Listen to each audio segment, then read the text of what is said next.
Dear students, welcome to ISE. So today's our discussion RRC Group D. So 4th October 2018 Shift 1 Maths explanation.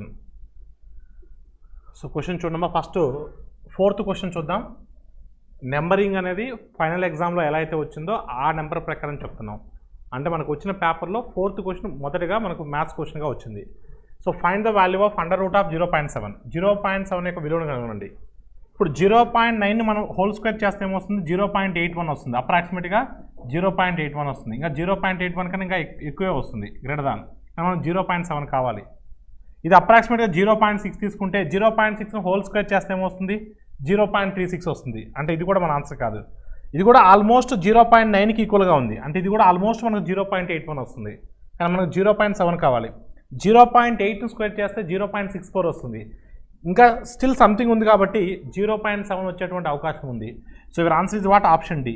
దీన్ని మీరు మాన్యువల్గా చేయాలంటే చాలా time పడుతుందండి. Through option ద్వారా డైరెక్ట్గా అటాక్ చేయొచ్చు. మరోసారి చెప్తున్నాను చూడమ్మా. 0.9 స్క్వేర్ చేస్తే ఆల్మోస్ట్ ఇది 10 అనుకో 1 అనుకోవాలి. 1 స్క్వేర్ అంటే 1, కానీ ఇక్కడ 0.7 ఉంది. 0.6 అనుకుంటే దీన్ని 0.36 వస్తుంది. 0.6 ఇంటూ 0.6 అంటే 0.36, కానీ 0.7 ఉంది. ఇది ఆల్మోస్ట్ 0.9. 0.9 ఇంటూ 0.9 అంటే సో మనకు ఆల్మోస్ట్ 0.81 వస్తుంది. ఇది 0.8 అనుకుంటే 0.8 ఇంటూ 0.8 6.4, అంటే it's closer to 0.7. So your answer is what option D. Which of the following is a reducible fraction? కింది వాటిలో ఏది తగ్గించగల భిన్నమగును? ఏది తగ్గించగలం? ఇప్పుడు 77/72 ఉంది. ఏ టేబుల్లో క్యాన్సిల్ అవుతుందా? 77/72 అనేది ఏ టేబుల్లో క్యాన్సిల్ అవుతుందా? అంటే దీన్ని మనం రెడ్యూస్ చేయలేము కదమ్మా. నెక్స్ట్ 104/121 ఇది ఏ టేబుల్లో క్యాన్సిల్ అవుతుందా? 104/121 ఏ టేబుల్లో కూడా క్యాన్సిల్ అవుతుంది. దాన్ని రెడ్యూస్ చేయలేము. 5/49 ఇది కూడా ఏ టేబుల్లో కూడా మనం క్యాన్సిల్ చేయలేము, రెడ్యూస్ చేయలేము, చిన్నది చేయలేము. కానీ 105/112 మనకు ఏ టేబుల్లో క్యాన్సిల్ అవుతుంది? 7 టేబుల్లో క్యాన్సిల్ అవుతుంది. 7 15 times 7 1s are 7 7 16 times 7 6 hours. అంటే 105/112 మనం 15/16కి రెడ్యూస్ చేయొచ్చు, చిన్నది చేయొచ్చు. కానీ మిగతా 3 మనం చిన్నది చేయలేము. రెడ్యూస్ చేయగలటువంటి ఫ్రాక్షన్ ఏంటి? తగ్గించగల భిన్నం ఏంటి? తగ్గించగల భిన్నం ఏంటంటే option B. So next question అండి. If you invest 100 rupees at 40% per annum annual interest compounded quarterly. గుర్తుపెట్టుకున్నామా, క్వార్టర్లీ అంటే 3 monthsకి ఒకసారి అని అర్థం, 3 నెలలకు ఒకసారి అని అర్థం. త్రైమాసికంగా అన్నాడు, త్రైమాసికంగా. సో చక్రవడ్డీ లెక్కించగా చక్రవడ్డీ పద్ధతి ప్రకారం సో ఎంత పొందుతాడు, మొత్తం ఎంత పొందుతాడు? They're asking amount. ఓకేనమ్మా, అమౌంట్. సో ప్రిన్సిపల్ ఎంత అండి? 100 రూపీస్ అండి. ప్రిన్సిపల్ ఎంతమ్మా? 100 రూపీస్. సింపుల్గా గుర్తుపెట్టుకోండి అమ్మా. రేట్ ఆఫ్ ఇంట్రెస్ట్ అనేది 1 yearకి అండి. రేట్ ఆఫ్ ఇంట్రెస్ట్ అనేది ఇచ్చేది దేనికమ్మా? 1 yearకి. 1 yearకి 40% అంటే ఒక సంవత్సరంలో ఎన్ని త్రైమాసికాలు ఉంటాయి? ఎన్ని 3 నెలలు ఉంటాయి? 4 ఉంటాయి. అందుకని బై 4 చేసి తీసుకోవాలి. ఎప్పుడైనా గుర్తుపెట్టుకోండి. సో త్రైమాసికంగా లేదా క్వార్టర్లీ అడిగినప్పుడు రేట్ ఆఫ్ ఇంట్రెస్ట్ని బై 4 చేయాలి. హాఫ్ ఇయర్లీ అని కానీ అర్ధ సంవత్సరానికి అని కానీ అడిగితే మనం బై 2 చేయాలి. ఇప్పుడు రేట్ ఆఫ్ ఇంట్రెస్ట్ని 10% తీసుకోవాలి. ఒక సంవత్సర కాలంలో ఎన్ని త్రైమాసికాలు ఉంటాయి? 4 ఉంటాయి. అంటే ఎన్ని సైకిల్స్ వేయాలి? 4 సైకిల్స్ వేయాలి. 100 మీద 10% అంటే ఎంతమ్మా? 10. సో 100కి 10 యాడ్ చేస్తే 110. మళ్ళీ 110 మీద మళ్ళీ 10%. ఇది 3 నెలల తర్వాత అండి. మళ్ళీ 10%. 10% అంటే ఎంతమ్మా? 11. 10% ఉంటే సింపుల్గా 0 తీసేయండి. 0 ఉంటే 0 తీసేయండి. 0 లేకపోతే పాయింట్ పెట్టుకోండి. అప్పుడు ఎంత అవుతుందండి? 121 అవుతుందండి. మళ్ళీ 10% అండి. అలా 4 సైకిల్స్ వేయాలండి. మళ్ళీ 10% అంటే ఇక్కడ 0 లేదు కాబట్టి పాయింట్ పెట్టుకోవాలండి. 12.1. అప్పుడు ఎంత అవుతుందండి? 133.1 అవుతుందండి. 133.1. మళ్ళీ 10% అండి. సో 10% అంటే ఎంతమ్మా? 13.31. 13.31. So 13.31 plus 133.1 146.41. అంటే ఒక సంవత్సరం తర్వాత 146.41 అండి. 146.41. సో మొదటి త్రైమాసికము, రెండవ త్రైమాసికము, మూడవ త్రైమాసికము, నాలుగో త్రైమాసికము. అంటే ఒక సంవత్సరం తర్వాత 100 రూపాయలకి మీరు డిపాజిట్ చేసినట్లయితే చక్రవడ్డీ పద్ధతి ప్రకారం మనకు 146.41 రూపీస్ వస్తుందండి. So your answer is what? 146.41. ఇదే మీరు చక్రవడ్డీ ఫార్ములాకి అప్లై చేశారనుకోండి సర్కస్ అవుతుంది. P/1 + R/100 whole power n వేసారనుకోండి సర్కస్ అవుతుంది. కానీ ఇలా డైరెక్ట్గా ఆన్సర్ని అటాక్ చేయొచ్చండి. నెక్స్ట్ క్వశ్చన్ అండి. Anushree is 11 years younger than Anushree is so 11 years younger than Yashomati అండి. 15 years from now Yashomati age will be the 3 times the Anush age అండి, అనుశ్రీ ఏజ్ అండి. Anushree's present age what is the so Yashomati present age అండి. చూడమ్మా, యశోమతి కంటే అనుశ్రీ 11 సంవత్సరాలు చిన్నదండి. ఓకేనమ్మా, యశోమతి కంటే అనుశ్రీ, యశోమతి ఏజ్ ఎక్స్ అనుకున్నాం అనుకోండి, యశోమతి ఏజ్ ఎక్స్ అనుకున్నామండి ప్రెజెంట్ ఏజ్. అప్పుడు అనుశ్రీ ఏజ్ ఎంత అవుతుందండి? సో 11 సంవత్సరాలు చిన్నదండి, అంటే x - 11 11 సంవత్సరాలు చిన్నది. ఓకేనమ్మా, 15 ఏళ్ళ తర్వాత 15 సంవత్సరాల తర్వాత యశోమతి వయసు అనేది, యశోమతి వయసు అనుశ్రీ ప్రస్తుత వయసుకు 3 రెట్లు అండి. చూడమ్మా, 15 సంవత్సరాల తర్వాత సో యశోమతి వయసు 15 సంవత్సరాల తర్వాత యశోమతి వయసు అంటే x + 15 కదా, ప్రస్తుతం x అండి. 15 సంవత్సరాల తర్వాత యశోమతి వయసు 15 సంవత్సరాల తర్వాత అంటే x + 15. యశోమతి వయసు దేనికి ఈక్వల్? అనుశ్రీ ప్రస్తుత వయసుకి 3 రెట్లు. అనుశ్రీ ప్రస్తుత వయసు ఎంతమ్మా? x - 11, దీనికి 3 రెట్లు అండి, దీనికి 3 రెట్లు అంటే 3 × x - 11. ఇప్పుడు మనం యశోమతి ప్రస్తుత వయసు కనుక్కోవాలి. యశోమతి ప్రస్తుత వయసు ఎంత అంటే x అండి, x వాల్యూ ఫైండ్ అవుట్ చేయాలి. ఇక్కడ 3x ఉంటుంది, ఇక్కడ x ఉంటుంది. 3x నుంచి x తీసేస్తే ఎంతమ్మా? 2x. ఇక్కడ -33 + 15 డిఫరెన్స్ ఇస్ వాట్ అండి? 48. అంటే x = వాట్ అమ్మా? 24. అంటే యశోమతి ప్రస్తుత వయసు ఎంతమ్మా? 24 సంవత్సరాలు. So your answer is what అండి? Option B. Option B is the right answer. Next question అండి.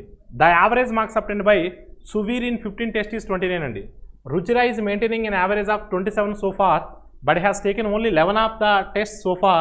How much does Ruchira have to score on an average in the remaining 4 tests to match సువీర్స్ performance అండి? ఇక్కడ విషయం ఏంటంటే 15 పరీక్షలు ఉన్నాయండి, మొత్తం 15 పరీక్షలు ఉన్నాయి. సువీర్ సాధించినటువంటి సగటు స్కోర్ 29 అండి. సువీర్ సాధించినటువంటి సగటు స్కోర్ 29. రుచిర సగటు స్కోర్ 27, కానీ ఆమె ఇప్పటి వరకు 11 పరీక్షలు మాత్రమే రాసింది. మరి సువీర్ పర్ఫార్మెన్స్ని అందుకోవాలి అంటే మిగిలిన 4 పరీక్షల్లో రుచిర సగటు ఎన్ని మార్కులు సాధిస్తే అప్పుడు సువీర్ని సో ఈక్వల్గా అవ్వగలుగుతుంది. అంటే ఇక్కడ విషయం ఏంటంటే ఇక్కడ మీకు సింపుల్ లాజిక్ చెప్పినట్లయితే 2 సెకండ్లు ఆన్సర్ చేయొచ్చండి. ఎందుకంటే ఆల్రెడీ రాసిన 11 పరీక్షల్లో సువీర్ కన్నా యావరేజ్ ఎంత తక్కువ? 2 తక్కువ. అంటే 11 × 2 అంటే 22, ఆల్రెడీ 22 తక్కువ. మిగిలిన 4 పరీక్షల్లో 29 రావాలి. 4 × 29 అంటే 4 × 29 అంటే ఎంత వస్తుందండి? సో 4 × 29 2 సార్లు 58, 58 116. అంటే మిగతా 4 పరీక్షల్లో ఇన్ని మార్క్స్ రావాలండి. 22 + 116 అంటే మనకు 138 వస్తుందండి. 138/4 138ని హాఫ్ చేస్తే 69, 69ని హాఫ్ చేస్తే 34.5. సో మీరు ఆన్సర్ ఇస్ వాట్ అమ్మా? 34.5 అండి. సో 34.5 అనేది మీ ఆన్సర్ అవుతుందండి. ఇలా ఆన్సర్ని డైరెక్ట్గా అటాక్ చేయొచ్చండి. కానీ కొంతమంది ఏం చేస్తారంటే సో జనరల్ ప్రొసీజర్ ఎలా చేస్తారంటే సువీర్ స్కోర్ కనుక్కుంటారు. 15 × 29 ఇది సువీర్ యొక్క total score. So 15 29 times 15 30 times 450, 450 నుంచి ఒక 15 తీసేస్తే 435. ఇది సువీర్ యొక్క టోటల్ స్కోరు. ఇప్పటి వరకు 11 పరీక్షలు ఎవరు రాశారండి? 11 పరీక్షలు సుమీర్ రాశారు. సుమీర్ 11 పరీక్షలు ఎవరు రాశారండి? రుచిర. ఎంతమ్మా సగటు? ఎంతమ్మా? 27. 11 × 27 అంటే ఎంత అండి? 297. సో 297. అప్పుడు డిఫరెన్స్ ఎంత వస్తుందండి? 138. ఆ 138 రిమైనింగ్ 4 పరీక్షలో రావాలి. 138/4 అదే కదా వచ్చింది మనకు కూడా, అదే కదా మనకు వచ్చింది. ఈ సర్కస్ అంతా చేసేదానికన్నా ఈ లాజిక్ మీరు అగిన అప్లై చేసినట్టు. లాజిక్ ఏం లేదండి. 11 పరీక్షలు రాసింది రుచిర, మనోడు సగటు 29, ఈమె సగటు 27 అంటే 2 తక్కువ కదా. అంటే ప్రతి పరీక్షకి 2 తక్కువ అంటే 11 పరీక్షలు 22 తక్కువ కదా. మిగతా 4 పరీక్షల్లో సగటు మినిమం రావాలి. 4 29 116. ఈ మొత్తము 4 పరీక్షలు రావాలి. సగటుని ఎంత రావాలండి? 34.5. 138/4 సర్కస్ చేయొద్దు 4 టేబుల్లో. 138ను హాఫ్ చేయండి 69. 69 హాఫ్ చేస్తే 34.5. అలా డైరెక్ట్గా ఆన్సర్ అటాక్ చేయాలి తప్ప 4 మూల 12 పోతూ 1 ఉంటుంది, పక్కన 8 ఉంది, 4 4 16 పోతూ 2 ఉంటుంది, మళ్ళీ పాయింట్ పెట్టుకొని 0 పెట్టుకోవాలి, 4 5 20 అలా చేయకూడదు. ఓకేనమ్మా? అదే నెక్స్ట్ అండి. Find SP when MP is equal 160 and discount is equal 12%. చూడమ్మా, ప్రకటన విలువ 160 ఇచ్చున్నాడండి, రాయితీ శాతం 12% ఇచ్చున్నాడండి. మరి ప్రకటన వెలలో నుంచి రాయితీని తీసేస్తే మనకు వచ్చేది అమ్మిన వెల అవుతుందండి, సెల్లింగ్ ప్రైస్ అవుతుందమ్మా. 12% అండి. 10% అంటే 16 కదమ్మా. 10% అంటే ఒక 0 తీసేయండి 16. 1% అంటే 1.6, 2% అంటే 3.2 అంటే ఎంత అవుతుందండి 19.2 అవుతుందండి. ఇప్పుడు 20 తీసేస్తే ఎంతమ్మా 140. సో 140 ఆ 0.8 యాడ్ చేయండి 140.8. So your answer is what అండి 140.8. 10% అంటే 16, 1% అంటే 1.6, 2% అంటే 3.2, 3.2 ప్లస్ 16 19.2, 19.2 సబ్ట్రాక్ట్ చేస్తే 140.8. So option A is the right answer. What are the roots of the equation అండి, దీనికి రూట్స్ ఫైండ్ అవుట్ చేయాలండి. త్రూ ఆప్షన్ సబ్స్టిట్యూషన్ వెళ్ళొచ్చండి. మీకు ఆ రూట్స్ కనుక్కోవడం చేత కాలేదనుకోండి, త్రూ ఆప్షన్ సబ్స్టిట్యూషన్ వెళ్ళొచ్చు. ఇక్కడ ఎక్స్ ప్లేస్లో 2 పెట్టండి అమ్మా. 2 × 2 ఏమో 2 × 4 8 అవుతుంది. 4 × 2 ఏమవుతుందండి 8 అవుతుంది. 8 + 8 16 అవుతుంది కానీ 30 అవ్వదు, అంటే ఈ ఆప్షన్ కాదు. 6 తీసుకున్నారనుకోండి 6² అంటే 36 అవుతుంది, ఛాన్సర్ లేదు, ఎందుకంటే 36 × 2 అంటే 72. 10 తీసుకున్నారనుకోండి 10² అంటే ఎంత 100, 100 × 2 200 అవుతుంది. త్రూ ఆప్షన్ సబ్స్టిట్యూషన్ వెళ్ళండి.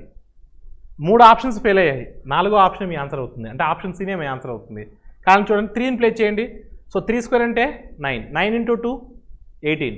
సో 4 × 3 12, 18 + 12 30. -5 సబ్స్టిట్యూట్ చేయండి. 2 × -5² అంటే 25, 25 × 2, సో 25 × 2 అంటే 50. 4 × -5 20, -20 + 50 30. ఇలా చేయొచ్చు త్రూ ఆప్షన్ ద్వారా. లేదు మీరు కారణాంకాలు కట్టుకుంటారంటే మీ ఇష్టం అండి. సో 2x² + 4x అంటే కారణాంకాలు మీకు కట్టడం చేత అవుతే ఇదే ఈజీ అండి. చేత కాకపోతే ఇప్పుడు మనకు ప్రొడక్ట్ చేస్తే -60 రావాలి, సమ్ము చేస్తే +4 రావాలండి. అలా ఉన్నటువంటి కారణాంకాలు ఏంటండి, సో +6 -6 అని రాసుకోవచ్చండి. +6 -6 ప్రొడక్ట్ చేస్తే -60, సమ్ము చేస్తే +4. ఇవి బయటకు వస్తే ఏమవుతాయండి, +10 కాస్త -10 అవుతుంది. కోఎఫిషియెంట్ చేత మనం భాగించాలి. -6 కాస్త బయటకు వస్తే +6 అవుతుంది. కోఎఫిషియెంట్ చేత భాగిస్తే /2 అవుతుంది, అంటే -5,3 అవుతుంది. సో ఇలా కూడా చేయొచ్చండి. మీకు ఇలా చేయడం తెలిస్తే ఇలా చేయండి అమ్మా. లేదు అంటే సో త్రూ ఆప్షన్ ద్వారా కూడా వెళ్ళొచ్చండి. చాయిస్ అనేది మీదే. 2 pipes feed a water tank at the rate of 2 liters per minute, 3 liters per minute. A third pipe draw so out water at the rate of 6 liters per minute. The capacity of the tank is 100 liters and it is full of water. How many minutes does it take to make the tank empty if the 3 pipes are open simultaneously? ఇక్కడ 2 నింపే pipe ఉన్నాయండి. ఒకటేమో 2 లీటర్లు నిమిషానికి 2 లీటర్లు వస్తాయి ఒక దాని నుంచి, మరొక దాని నుంచి నిమిషానికి 3 లీటర్లు వస్తాయి. మరొక దాని నుంచి అంటే మరొకటి ఖాళీ చేసేదండి 6 లీటర్లు నిమిషానికి పోతాయండి బయటికి. అంటే ఒకసారికి మీరు చూస్తే 2 ఏమో నింపేవి, ఒకటేమో ఖాళీ చేసేది. నింపే వాటి నుంచి 2 లీటర్లు వస్తాయి, 3 లీటర్లు వస్తాయి, అంటే 5 వస్తాయి. కానీ పోయేదాని నుంచి 6 పోతాయి. అంటే ఇనిషియల్గా ట్యాంకులో నిండా ఉన్నాయండి. ఎన్ని లీటర్లు ఉన్నాయండి ట్యాంకులో? 100 లీటర్స్ ఉన్నాయండి. 100 లీటర్స్ ఉన్నాయండి. వీటిని మనం ఎంటీ చేయాలి. మొదటి దాని ద్వారా 2 లీటర్లు వస్తున్నాయండి +2, రెండో దాని ద్వారా కూడా +3 వస్తున్నాయండి. కానీ మూడో దాని ద్వారా 6 లీటర్లు పోతున్నాయండి. 2 వస్తున్నాయి, 3 వస్తున్నాయి, 6 పోతున్నాయి. నెట్ రిజల్ట్ ఎంత -1. ఖాళీ చేయాలి, అందుకని -లో వస్తుంది. సో 100/1 అంటే 100. ఎన్ని నిమిషాలు పడుతుందండి? 100 నిమిషాలు పడుతుందండి. ప్రతి నిమిషానికి యావరేజ్గా 1 లీటర్ ఖాళీ అవుతుంది. 100 లీటర్లు ఖాళీ అవ్వడానికి 100 నిమిషాలు పడుతుంది. Kaushik bought a toy for 180 rupees and sold it for 202.50. The rate of profit was how much? కొన్న విలువ 180 అండి, అమ్మిన విలువ 202.50. లాభం ఎంతమ్మా? లాభం అనేది డిఫరెన్స్ అండి. లాభం ఎంతమ్మా? 22.5. లాభం ఎప్పుడు కూడా కొన్న విల మీద లెక్కెడతామండి. లాభం ఎల్లప్పుడూ కూడా కొన్న విల మీద లెక్కెడతాం. లాభ శాతం ఎప్పుడు కూడా కొన్న విల మీద లెక్కెడతాం. Profit percentage always calculating on CP. దీన్ని సర్కస్ చేయొద్దమ్మా. 22 ఇప్పుడు మనకు 180లో ఇది ఎంత పర్సెంట్ అని కదా, 180ని సగం చేస్తే 90, 90ని సగం చేస్తే 45, 45ని సగం చేస్తే 22.5, అంటే 3 సార్లు సగం చేశారు. 3 సార్లు సగం చేశారంటే ఎంతమ్మా? 1/8. మీ అందరికీ తెలుసండి 1/8 అంటే 12.5 అండి. ఇంకా లేదు మీరు 5వ టేబుల్ 3వ టేబుల్ సర్కస్ చేస్తారంటే చాలా టైం పడుతుందండి. నేనేమంటున్నానంటే 180ని సగం చేయండి 90, 90ని సగం చేయండి 45, 45ని సగం చేయండి 22.5, అంటే 3 సార్లు సగం చేసాం కాబట్టి 1/8. 1/8 అంటే 12.5%. Question number 33. A cylinder has the same height as the radius of its base. A hollow sphere has the same outer radius as that of the base of the cylinder, while the inner radius is half of the outer radius. Find the ratio of the volumes of the cylinder to the hollow sphere. ఒక స్తూపం యొక్క ఎత్తు దాని భూమి యొక్క వ్యాసార్థానికి సమానం, మరియు ఒక బోలు గోళం యొక్క బయటి వ్యాసార్థం స్తూపం యొక్క భూమి యొక్క వ్యాసార్థానికి సమానము. లోపల వ్యాసార్థం బయటి వ్యాసార్థంలో సగము అయిన స్తూపము మరియు బోలు గోళముల యొక్క ఘన పరిమాణాల నిష్పత్తి ఎంత? సో ఒకసారి మీరు చూస్తే స్తూపం యొక్క ఘన పరిమాణం, స్తూపం యొక్క వ్యాసార్థం ఎంత ఉంటుందో స్తూపం యొక్క ఎత్తు కూడా అంతే ఉంటుందని చెప్తున్నాడు. స్తూపం యొక్క సో చూడమ్మా ఎత్తు దాని యొక్క భూ వ్యాసార్థానికి సమానం అంటున్నాడు. అంటే R is equal to H. R is equal to H అయినప్పుడు సో వాట్ ఈస్ ద ఘన పరిమాణము, what is the volume for the cylinder? Pi R square H. అంటే ఇక్కడ pi R square H, R square into H. H అంటే R కదా, అన్నప్పుడు డైరెక్ట్గా రాయొచ్చు. ఇదేంటంటే స్తూపం యొక్క ఘన పరిమాణం, సిలిండర్ యొక్క వాల్యూమ్. ఇప్పుడు మనము స్పియర్ సో బోలు గోళాల యొక్క హాలోస్పియర్ యొక్క ఘన పరిమాణం ఫైండ్ అవుట్ చేయాలి. సో దీని యొక్క ఘన పరిమాణం ఎంతమ్మా? 4/3 pi are cube minus small R cube అండి. స్మాల్ ఆర్ అంటే ఇన్నర్ రేడియస్ అండి, inner radius. Small R is equal to ఏమి ఇచ్చున్నాడండి ఇక్కడ? క్యాపిటల్ ఆర్లో సగం ఉంటుంది అంటున్నాడండి, హాఫ్ ఆఫ్ దట్ వన్.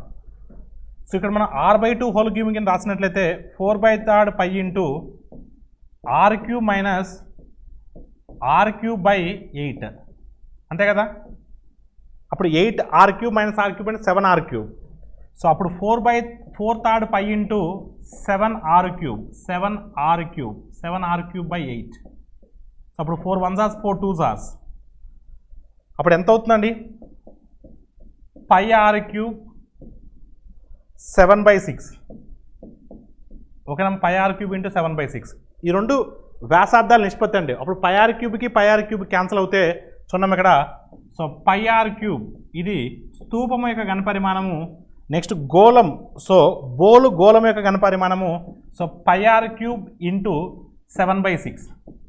అప్పుడు పై ఆర్ క్యూబ్కి పై ఆర్ క్యూబ్ క్యాన్సిల్ అవుతే అప్పుడు నిష్పత్తి ఎంత అవుతుందండి? 6:7. So your answer is what? Option C. Option C is the right answer. Next question. A tractor can finish its journey in 10 hours at the speed of 36 km/h if the same distance must be traveled in 8 hours. So what should be the speed of the tractor? ఒక tractor తన ప్రయాణాన్ని 10 గంటల్లో గంటకు 36 కిలోమీటర్ల వేగంతో పూర్తి చేయగలదు. అదే దూరాన్ని 8 గంటల్లో పూర్తి చేయాలంటే ట్రాక్టర్ యొక్క వేగం ఎంత ఉండాలి? అదే దూరం అన్నాడండి. అంటే ఇక్కడ దూరం అనేది తటస్థము, distance is constant. Whenever distance is constant, speed and time, వేగము మరియు కాలాలు ఒకదానికి మరొకటి విలోమానుపాతంలో ఉంటాయి. Speed and time are inversely proportional to each other. Times ratio అండి. మొదటిసారి 10 గంటలు పట్టింది, రెండోసారి 8 గంటలు పట్టింది. అంటే 10:8 అండి. సో 10:8 అంటే ఏంటమ్మా? 5:4, 5:4. సో 5:4. ఇప్పుడు ఏమవుతుందండి? ఇది కాలాల నిష్పత్తి 5:4 అంటే మరి వేగాల నిష్పత్తి ఏమవుతుందండి? 4:5 అవుతుందండి. 4:5. మొదట ఎంత వేగంతో వెళ్ళాడండి? 36 కిలోమీటర్లు అండి. అంటే 4 భాగాలంటే 36 అండి.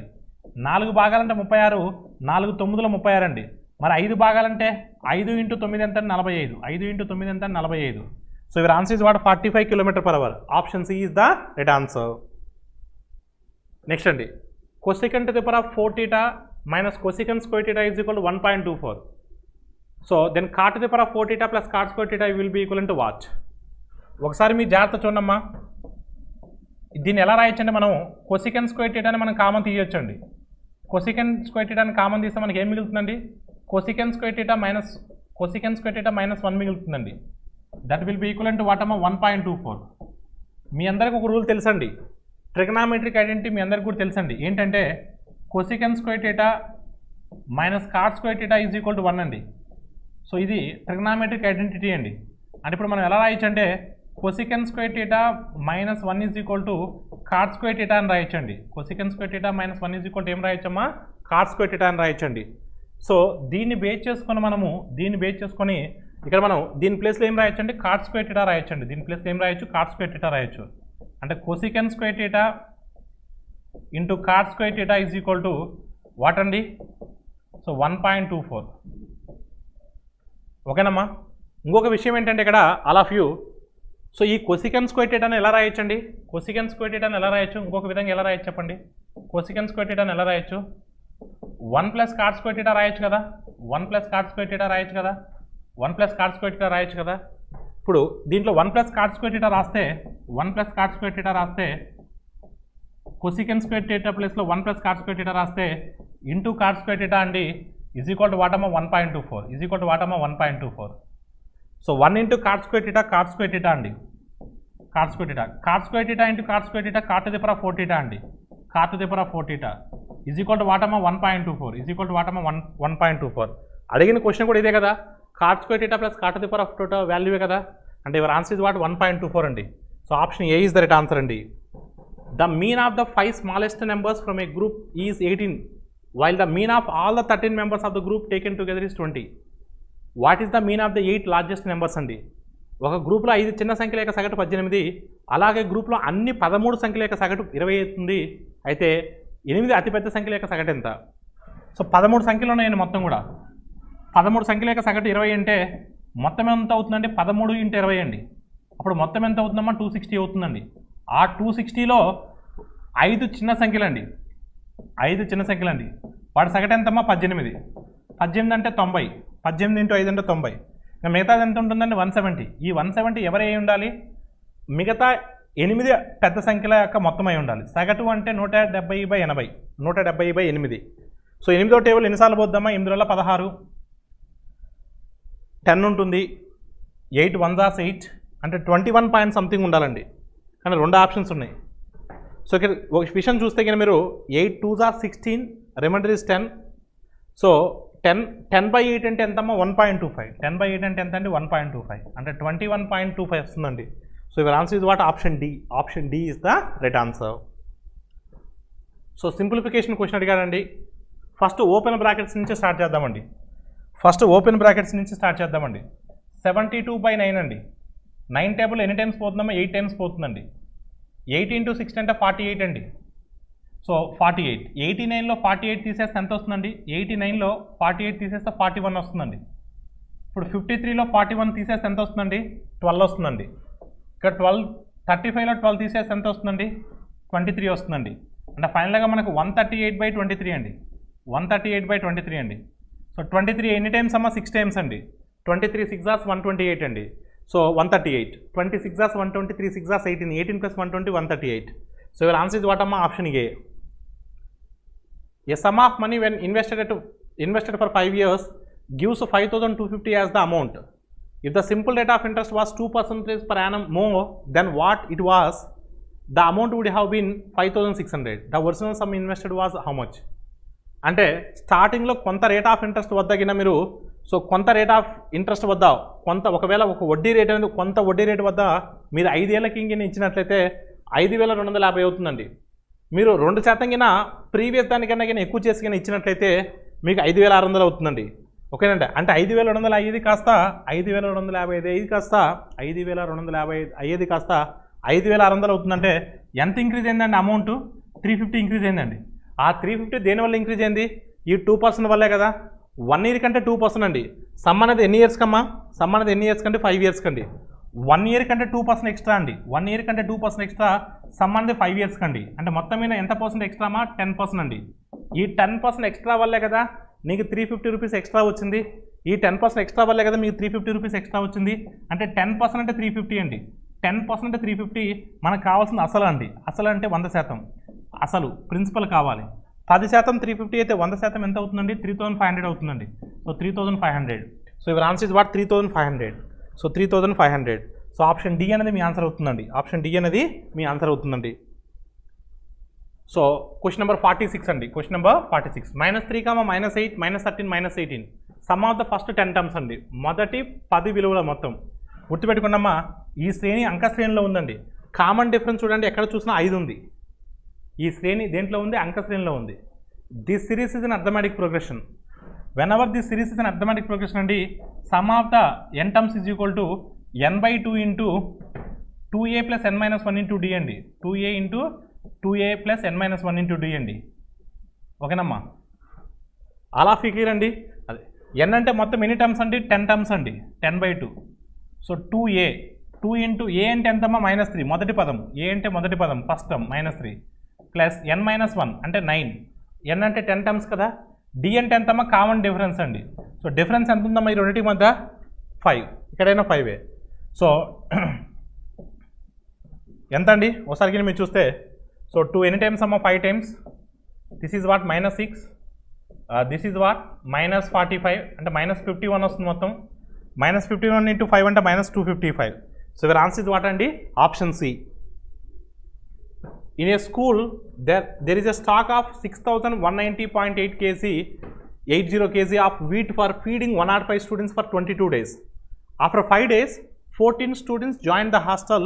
How many days will the balance wheat feed the students if all the students consume the equal quantity per day?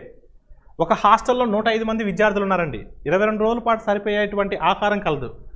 So 5 రోజుల తర్వాత 14 మంది విద్యార్థులు హాస్టల్లో చేరారండి. ఒకవేళ విద్యార్థులు రోజుకు ఒకే పరిమాణంలో ఆహారం తీసుకున్నట్లయితే మరి అది ఎన్ని రోజులు వస్తుంది చూడండమ్మా. 105 మంది ఉండేవాడైతే ఎన్ని రోజులు వచ్చేదండి, 22 రోజులు వచ్చేదండి. ఓకేనమ్మా. సో వీళ్ళందరూ కూడా 5 రోజులు తిన్నారండి. 5 రోజుల తర్వాత అంటే ఏంటి, ఈ 105 మంది కూడా 5 రోజులు తినేశారు. అంటే ఇంకెంత ఫుడ్ ఉంటుంది మన దగ్గర, 105 మంది తినేటువంటి, సో మొత్తం 22 రోజులు వస్తుంది. ఇలా 5 రోజులు తినేశారు కదా, అంటే ఇంకెన్ని రోజులు వస్తుంది, 105 మంది తినేటువంటి ఫుడ్డు, 105 మంది 17 రోజుల పాటు తినేటువంటి ఫుడ్డు ఇంకా ఉంటుంది. ఇప్పుడు ఈ ఫుడ్ ఎవరు తినాలి, ఆల్రెడీ ఎంతమంది ఉన్నారు, 105 మంది ఉన్నారు. వాళ్ళకు తోడు ఎంతమంది జాయిన్ అయ్యారు, 14 మంది జాయిన్ అయ్యారు. అంటే మొత్తం ఎంతమంది అవుతారు, 119 మంది అవుతారు. ఈ 105 మందికి 17 రోజులకు సరిపడే ఫుడ్డు 119 మందికి ఎన్ని రోజులు సరిపోతుంది. M1 D1 = M2 DT అండి. చాలామంది ఈ యొక్క వాల్యూని కన్సిడర్ చేసుకొని సర్కస్ చేస్తారండి. ఈ వాల్యూ ఒక్కోసారి ఎక్స్ట్రా వాల్యూస్ ఇస్తుంటాడండి, అన్నెసరీ డేటా ఇస్తున్నాడు, దాంతో మనకు పని లేదండి. సో ఇప్పుడు మనకు 17వ టేబుల్లో ఎన్నిసార్లు పోద్దామా, 17 7 సార్లు 119 అండి. 7 ఎన్నిసార్లు అమ్మా, 7 ఒకసారు, 7 5 సార్లు అండి. అంటే ఉన్న ఫుడ్డు, సో కొత్త వాళ్ళకి ఎన్ని రోజులు వస్తుందండి, 15 రోజులు వస్తుందండి. ఎన్ని రోజులు వస్తుందమ్మా, 15 రోజులు వస్తుంది. So your answer is what అండి, option B. Option B is the right answer. Find out the least number to add 1051, make it completely divisible by 33 అండి. 33తో పూర్తిగా భాగించడానికి 1151 కలిపేటువంటి కనిష్ట సంఖ్యను కనుగొనండి. ఇప్పుడు 1151కి 33తో భాగించండి అమ్మ. 33 ఎన్నిసార్లు పోతుందండి, 3 సార్లు పోతుంది. 33 3 సార్లు అంటే 99. ఇంకెంత ఉంటుందండి, 61 ఉంటుంది. 33వ టేబుల్లో పోవాలంటే 33 2 సార్లు 66, అంటే 5 యాడ్ చేస్తే పోతుందండి. 5 యాడ్ చేస్తే మనకు 32 సార్లు పోతుంది 5 యాడ్ చేస్తే. కానీ 5 అనేది ఉందా, 5 లేదండి. మరి 5 లేనప్పుడు ఇంకొక 33 యాడ్ చేసుకోవాలి. 5 లేనప్పుడు ఇంకొక 33 యాడ్ చేసుకోవాలి. ఉన్న వాటిలో చిన్న సంఖ్య అన్నాడు, ఇచ్చిన 4 ఆప్షన్లో చిన్న సంఖ్య. యాక్చువల్గా చిన్న సంఖ్య అంటే 5 యాడ్ చేస్తే మనకు 33తో పోతుంది, కానీ 5 అనే ఆప్షన్ లేదు.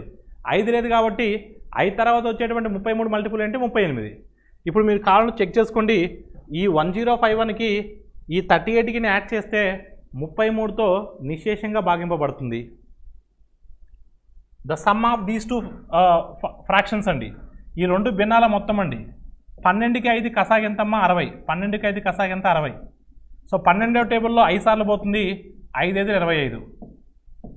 5వ టేబుల్లో 12 సార్లు పోతుంది, 12 12 ఎంత 144. అంటే మొత్తం ఎంత అండి, 169. 169/60 అండి, 169/60. సో 169/60 అంటే ఏ ఆప్షన్ అండి, option D. Option D is the right answer. Next అండి, x and y given correct to 1 decimal place are given as 6.5 and 1.3 respectively. What is the upper bound of the value of x and y, x by y? So ఒక దశాంశ స్థానం వరకు x మరియు y విలువలు 6.5 మరియు 1.3గా ఇవ్వబడ్డాయి. x by y యొక్క గరిష్ట పరిమితి విలువ ఎంత? సో x అంటే ఎంతమ్మా 6.5, y వాల్యూ ఎంత అండి 1.3. ఓకేనమ్మా. 1.3 టేబుల్లో 6.5 ఎన్ని టైమ్స్ పోయింది అంటే 5 టైమ్స్ పోయింది. సో గరిష్ట విలువ ఎంతమ్మా? సో ఆప్షన్ ఏ.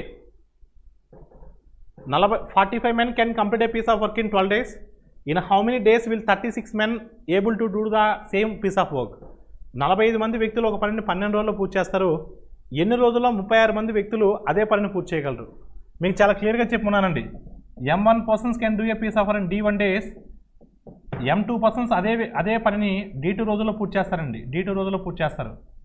M1 అంటే 45 మంది ఒక పనిని 12 రోజుల్లో పూర్తి చేస్తే అదే పనిని 36 మంది ఎన్ని రోజుల్లో పూర్తి చేస్తారు? 36 మంది ఎన్ని రోజుల్లో పూర్తి చేస్తారు? చూడమ్మా, 36 ఒకట్లు 36 మూళ్ళు అండి.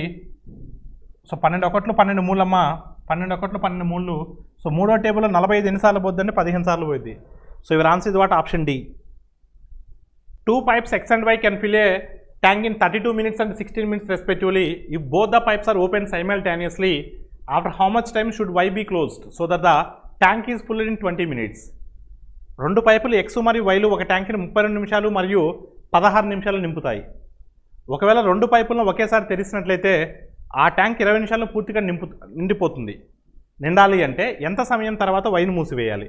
చూడమ్మా, ఎక్స్ ఒకటైతే 32 నిమిషాలండి. ఎక్స్ ఒక్క పైప్ అయితే 32 నిమిషాలు నింపుతుందండి.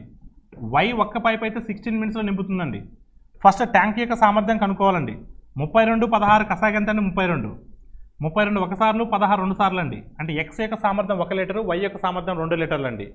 ఇప్పుడు కింద మీరు చూసినట్లయితే రెండింటిని ఒకేసారి తెరిచాం.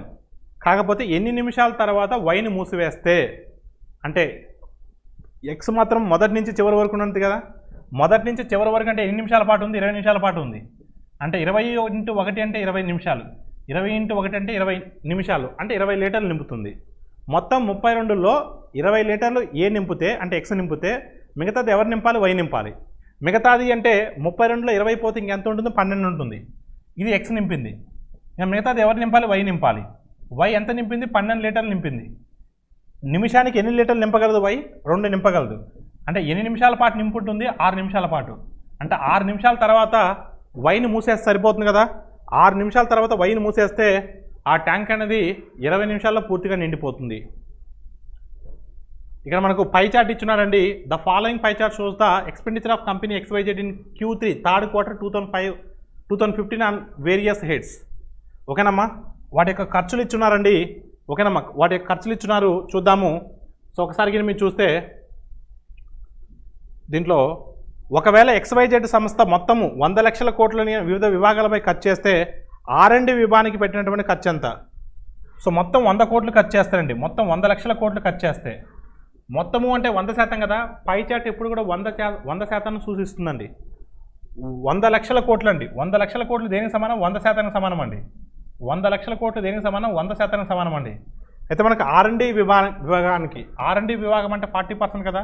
ఇప్పుడు 100% 100 లక్షల కోట్లు అయినప్పుడు 40% 40 లక్షల కోట్లు అవుతాయి కదా. So your answer is what? 40 లక్షల కోట్లు అండి.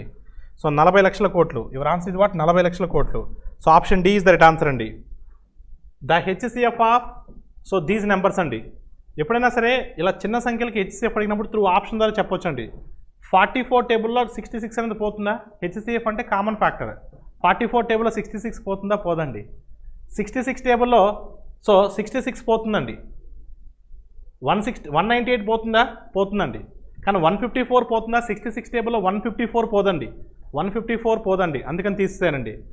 నెక్స్ట్ అండ్ 22 టేబుల్లో 22 3 టైమ్స్, 22 ఎన్ని టైమ్స్ పోతుందమ్మా? 22 9s ఆర్స్, 22 7s ఆర్స్. ఎస్, 22 టేబుల్లో పోతుందండి.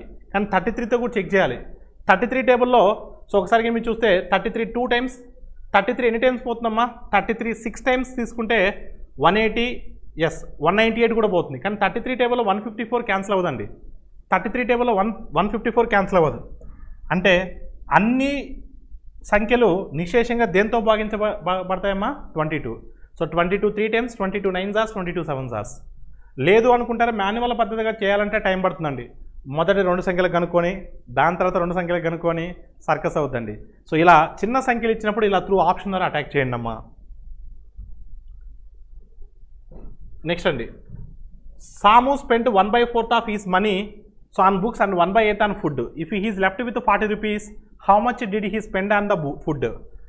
సో ఇక్కడ చూస్తే కనుక మీరు సము తన వద్ద ఉన్న డబ్బులో 1/4 భాగం పుస్తకాలపైన, 1/8 భాగం ఆహారం పైన ఖర్చు పెడతాడు. అతని వద్ద ఇంకా 40 రూపాయలు మిగిలితే ఆహారానికి ఎంత ఖర్చు పెట్టాడు? చూడమ్మా, 1/4 అంటే మన శాతాల్లో మారుద్దామండి. 1/4 అంటే 25% అనుకోవచ్చా? చెప్పండి. 1/4 అంటే 25% అనుకోవచ్చు కదా. 1/8 అంటే 12.5% అనుకోవచ్చు కదా. శాతాల్లో మార్చేశాను. ఇప్పుడు 20% 12% అండి. మొత్తం 37.5%. 37.5% ఖర్చు పెడితే ఇంకెంత ఉంటుందండి? 62.5% ఉంటుందండి. ఇంకెంత ఉంటుంది? 62.5% ఉంటుంది.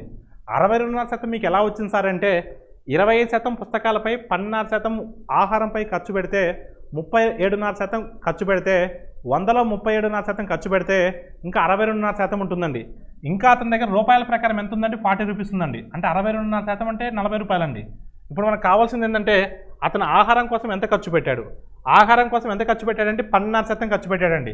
ఆహారం కోసం ఎంత ఖర్చు పెట్టాడంటే 12.5%. 62.5% అంటే 40 రూపీస్ అయినప్పుడు 12.5% అంటే ఎంత?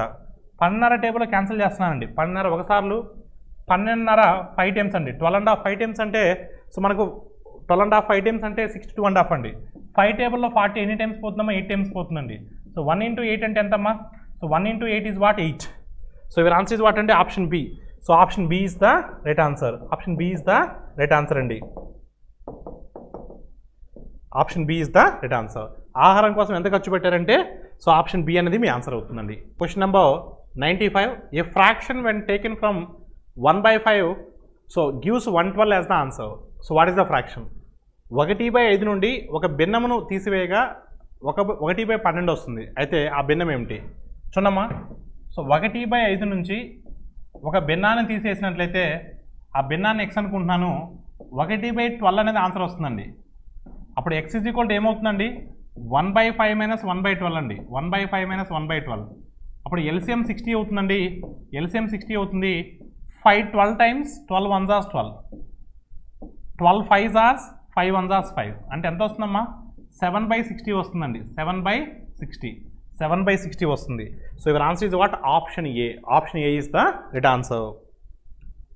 The following chart shows the result of 3 athletic academics so in the district level selections for the 3 years. ఈ క్రింది చార్ట్ 3 సంవత్సరాల పాటు జిల్లా స్థాయి ఎంపికల్లో 3 అథ్లెటిక్ అకాడమీల ఫలితాలను చూపిస్తుంది. సో ఒకసారి మీరు చూసినట్లయితే how many selections were done in the year 2014 for academy C. So 2014 for academy C అండి. 2014లో సో అకాడమీ సి నుంచి ఎంపికలు ఎన్ని జరిగాయి? 2014 అకాడమీ సి నుంచి ఎన్ని ఎంపికలు జరిగాయి అంటే 9 ఎంపికలు జరిగాయి. So your answer is what? 9. Option B is the direct answer అండి. The sum of the interior angles of a regular heptagon. Heptagon అంటే సప్తభుజి అండి. అంటే 7 భుజాలు కలిగినటువంటి బహుభుజి. ఓకేనమ్మా? అదే. సో మనకు ఫస్ట్ ఆఫ్ ఆల్ ఏంటంటే some of the interior angles అండి. గుర్తుపెట్టుకున్నమ్మా. సో అంతర కోణాల మొత్తము బహుభుజి యొక్క అంతర కోణాల మొత్తానికి ఫార్ములా ఏంటంటే n - 2 × 180 అండి. n - 2 × 180 ఇది అంతర కోణాల మొత్తానికి సమానం. So some of the interior angles of A polygon. అంతర కోణాల మొత్తం బహుభుజి యొక్క అంతర కోణాల మొత్తం. n అంటే భుజాల సంఖ్య, సప్త అంటే n = 7. సో n = 7 సబ్స్టిట్యూట్ చేస్తే 7 - 2 అంటే 5. 5 × 180 185 are 900. So your answer is what? Option D. So అంతర కోణాల మొత్తము సో 900. ఒకవేళ బాహ్య కోణాల మొత్తము అంటే 360. ఓకేనమ్మా? Some of the exterior angles. So this is all about RRC Group D previous year question paper explanation mathematics. Thank you all of you.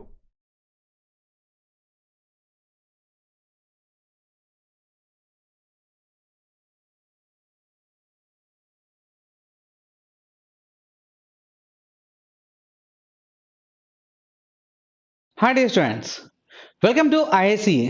Today's topic is RRB Group D 4th October 2018 Shift 1 reasoning part explanation. Problem number 3. Select the option that is related to the third word of the same as the second word related to the first word. ఇది మనకి just like analogy మా.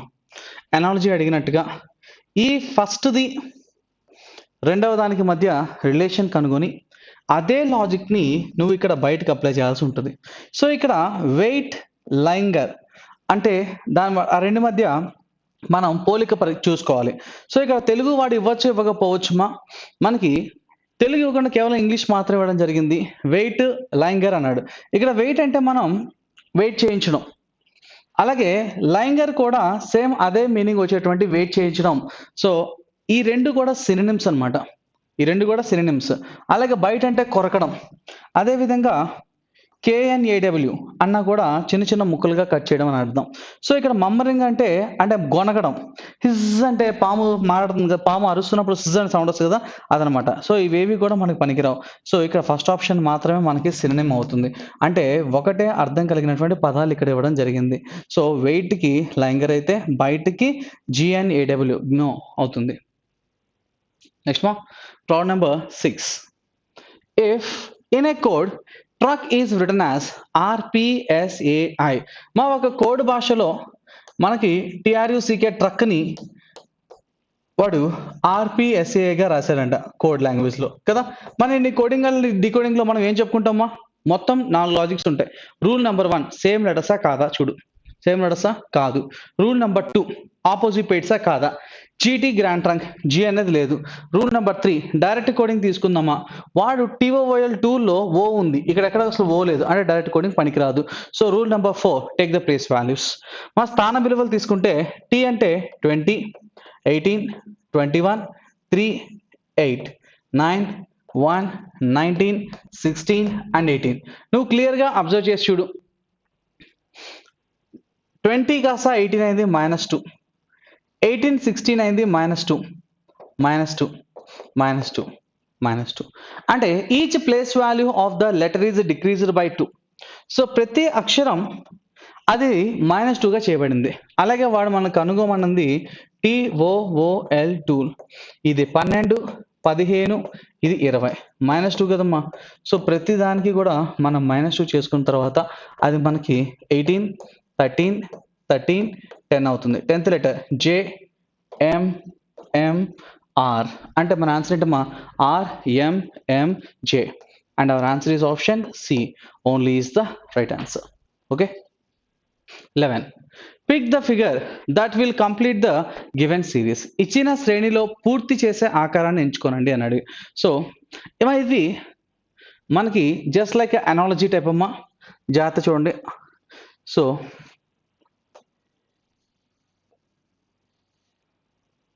జాగ్రత్త చూడమ్మా, ఇక్కడ మొదటి diagram నుంచి రెండో diagram ఎలా వచ్చింది అర్థం చేసుకో. అదే లాజిక్ మూడో దానికి అప్లై చేసి చూడు. ఒకసారి చూడమ్మా, మనకి ఇచ్చినటువంటి మొదటి డయాగ్రామ్ నుంచి రెండో డయాగ్రామ్ ఎలా వచ్చిందో చూస్తే, మొదటి డయాగ్రామ్లో సర్కిల్ లోపల ఒక ట్రయాంగిల్ ఉంది, ఆ ఒక్క ట్రయాంగిల్ కాస్త 2 ట్రయాంగిల్స్గా మారిపోయింది చూసావా. అలాగే థర్డ్ డయాగ్రామ్లో ఇన్నర్గా ఆబ్జెక్ట్లో మనకి సర్కిల్ ఉంది, అది కాస్త మనకి ఏమవ్వాలి 2 సర్కిల్స్గా మారాలి. సో ఒక square box same to same ఉండాలి, 2 సర్కిల్స్ అనేవి రావాలి. అక్కడ తప్ప ఇంకెక్కడ కూడా లేదు చూడమా. కాబట్టి ఆన్సర్ ఈస్ B. సో ఇక్కడ నాకు B అనేది ఎక్కడుందో వెతుక్కోవాలి, సెకండ్ ఆప్షన్లోనే ఉంది ఇక్కడ కూడా. సో ఇక్కడ నాకు అది ఆప్షన్లో ఎక్కడుందంటే సెకండ్ ఆప్షన్లోనే ఉంది B కూడా. సో గుర్తుంచుకో, ప్రతిసారి ABCD అని వరుసగా ఉండాల్సిన అవసరం లేదు. ఇక్కడ మారిందమ్మా ABDCగా మారింది, ఎలా అయినా చేసుకోవచ్చు వాడి ఇష్టం. కాకపోతే B అనేది మనకు ఉండాలి, కాబట్టి అది ఎక్కడ ఉంది సెకండ్ ఆప్షన్ ఉంది. కాబట్టి ఆన్సర్ ఈస్ B. నెక్స్ట్ మా, how many sons does X have? X అనే పర్సన్కి ఎంతమంది సన్స్ ఉన్నారు? You are given a question and 2 statements. మనకంట ఒక క్వశ్చన్ ఇచ్చాడు, 2 స్టేట్మెంట్స్ ఇచ్చాడంట. Identify which of the statement is or are necessary or sufficient to answer the question. ఈ particular క్వశ్చన్కి ఆన్సర్ చేయడానికి మనకి ఇచ్చినటువంటి స్టేట్మెంట్స్లో ఏ స్టేట్మెంట్ సరిపోతుంది అని అడుగుతున్నాడు మా. ఒకసారి జాగ్రత్త చూద్దాం. How many sons does X have? X అనే వాడికి ఎంతమంది పిల్లలు ఉండాలి అని అడిగాడు కదా.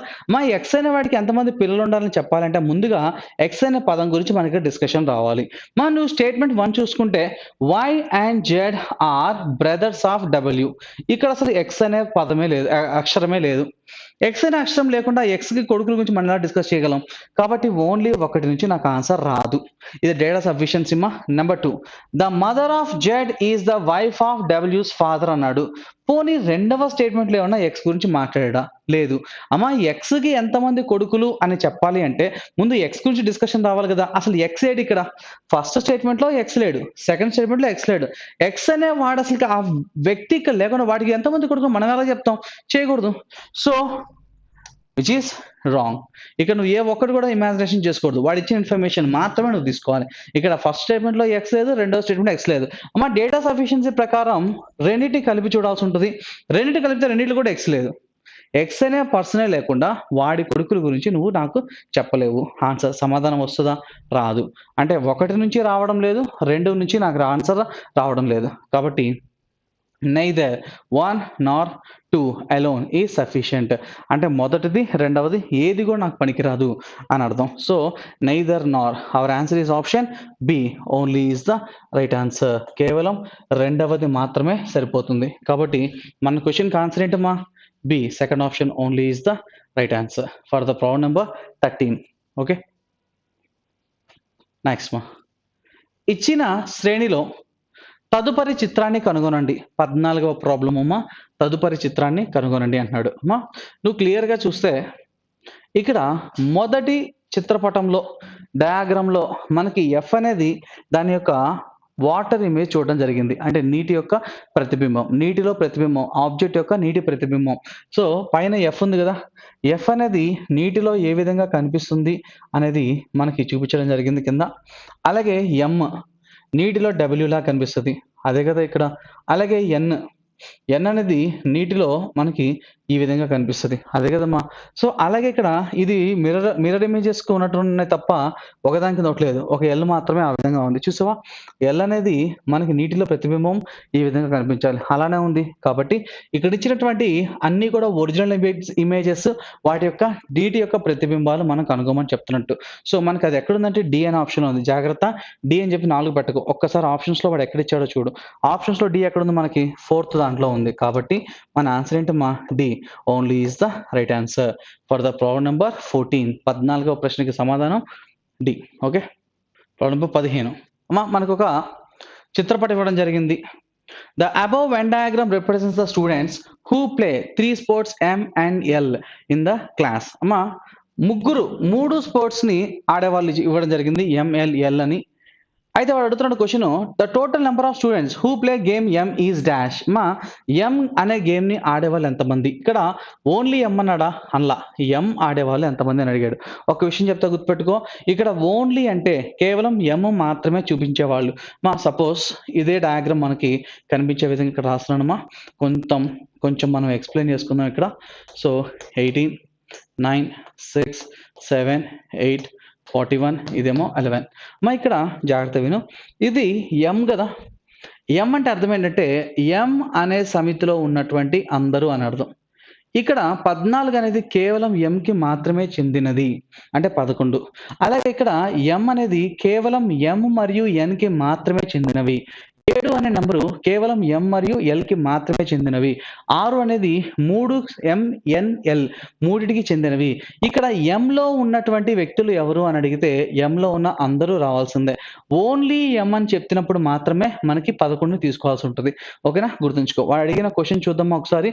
వాడు ఎం అన్నాడా, ఓన్లీ ఎం అన్నాడా, అది మనం జాగ్రత్తగా చూడాలి. క్వశ్చన్ చూస్తే ఒకసారి వాడు క్వశ్చన్ అడిగాడు, the total number of students who play game M is అని అడిగాడు.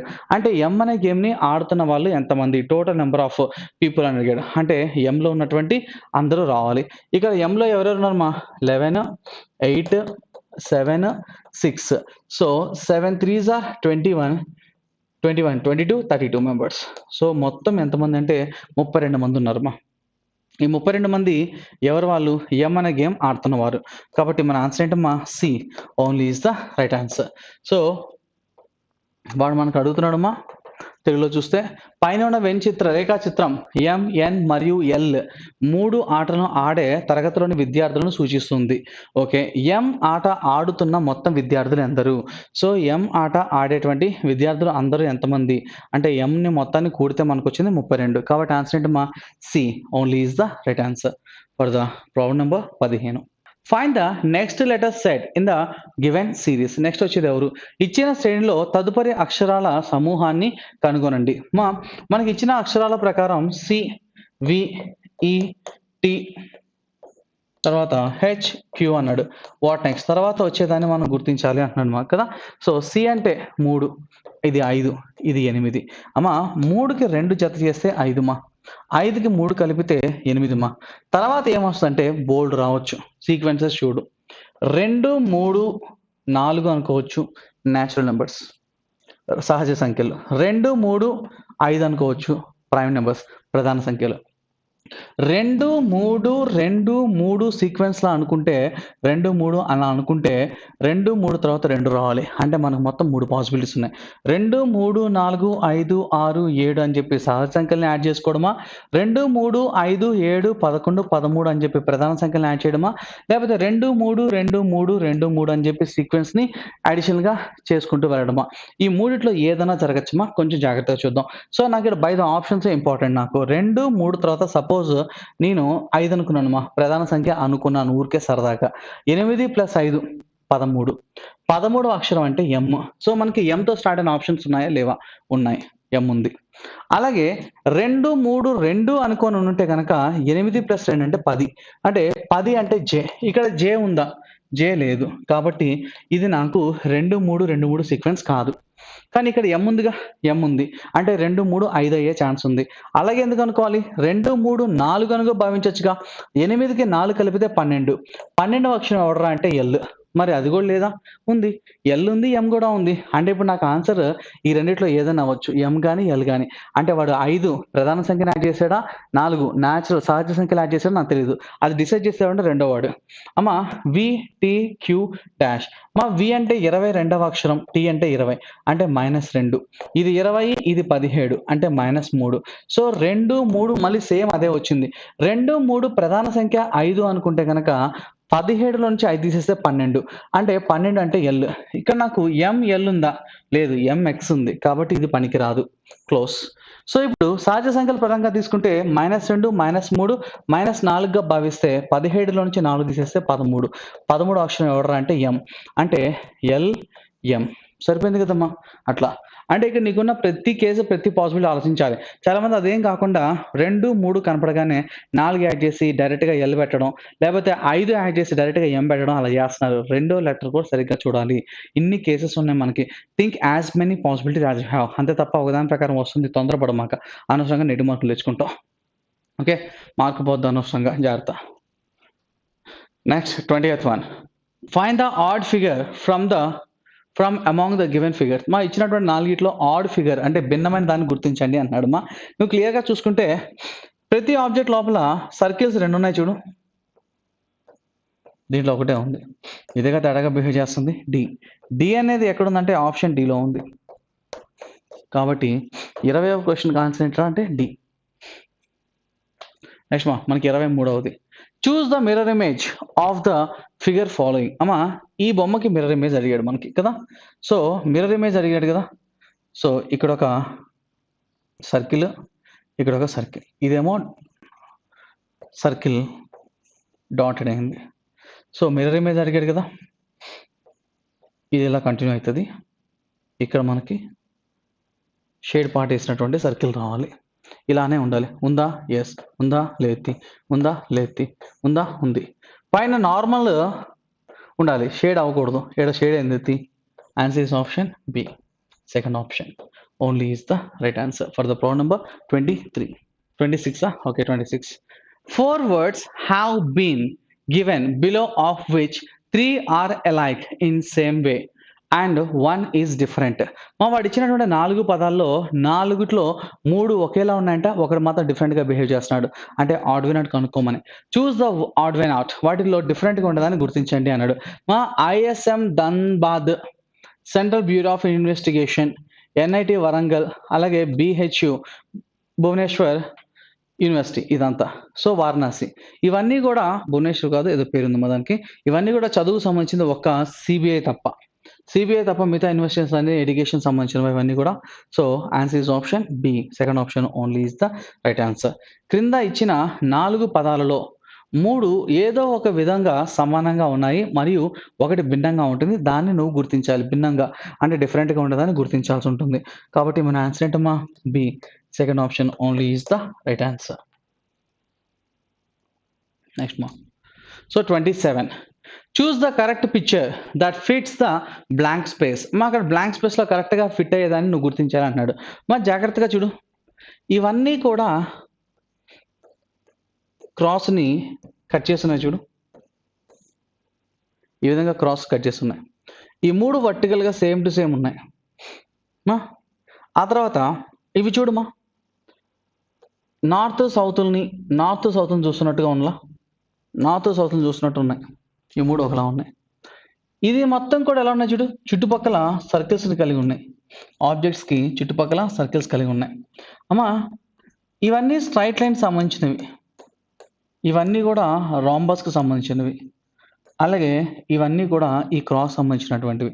అంటే మనకు కావాల్సినవి కూడా ఎలా ఉండాలమ్మా? ఇలా ఉంటూ ఒక 4 చుక్కలు ఉండాలి సర్కిల్స్.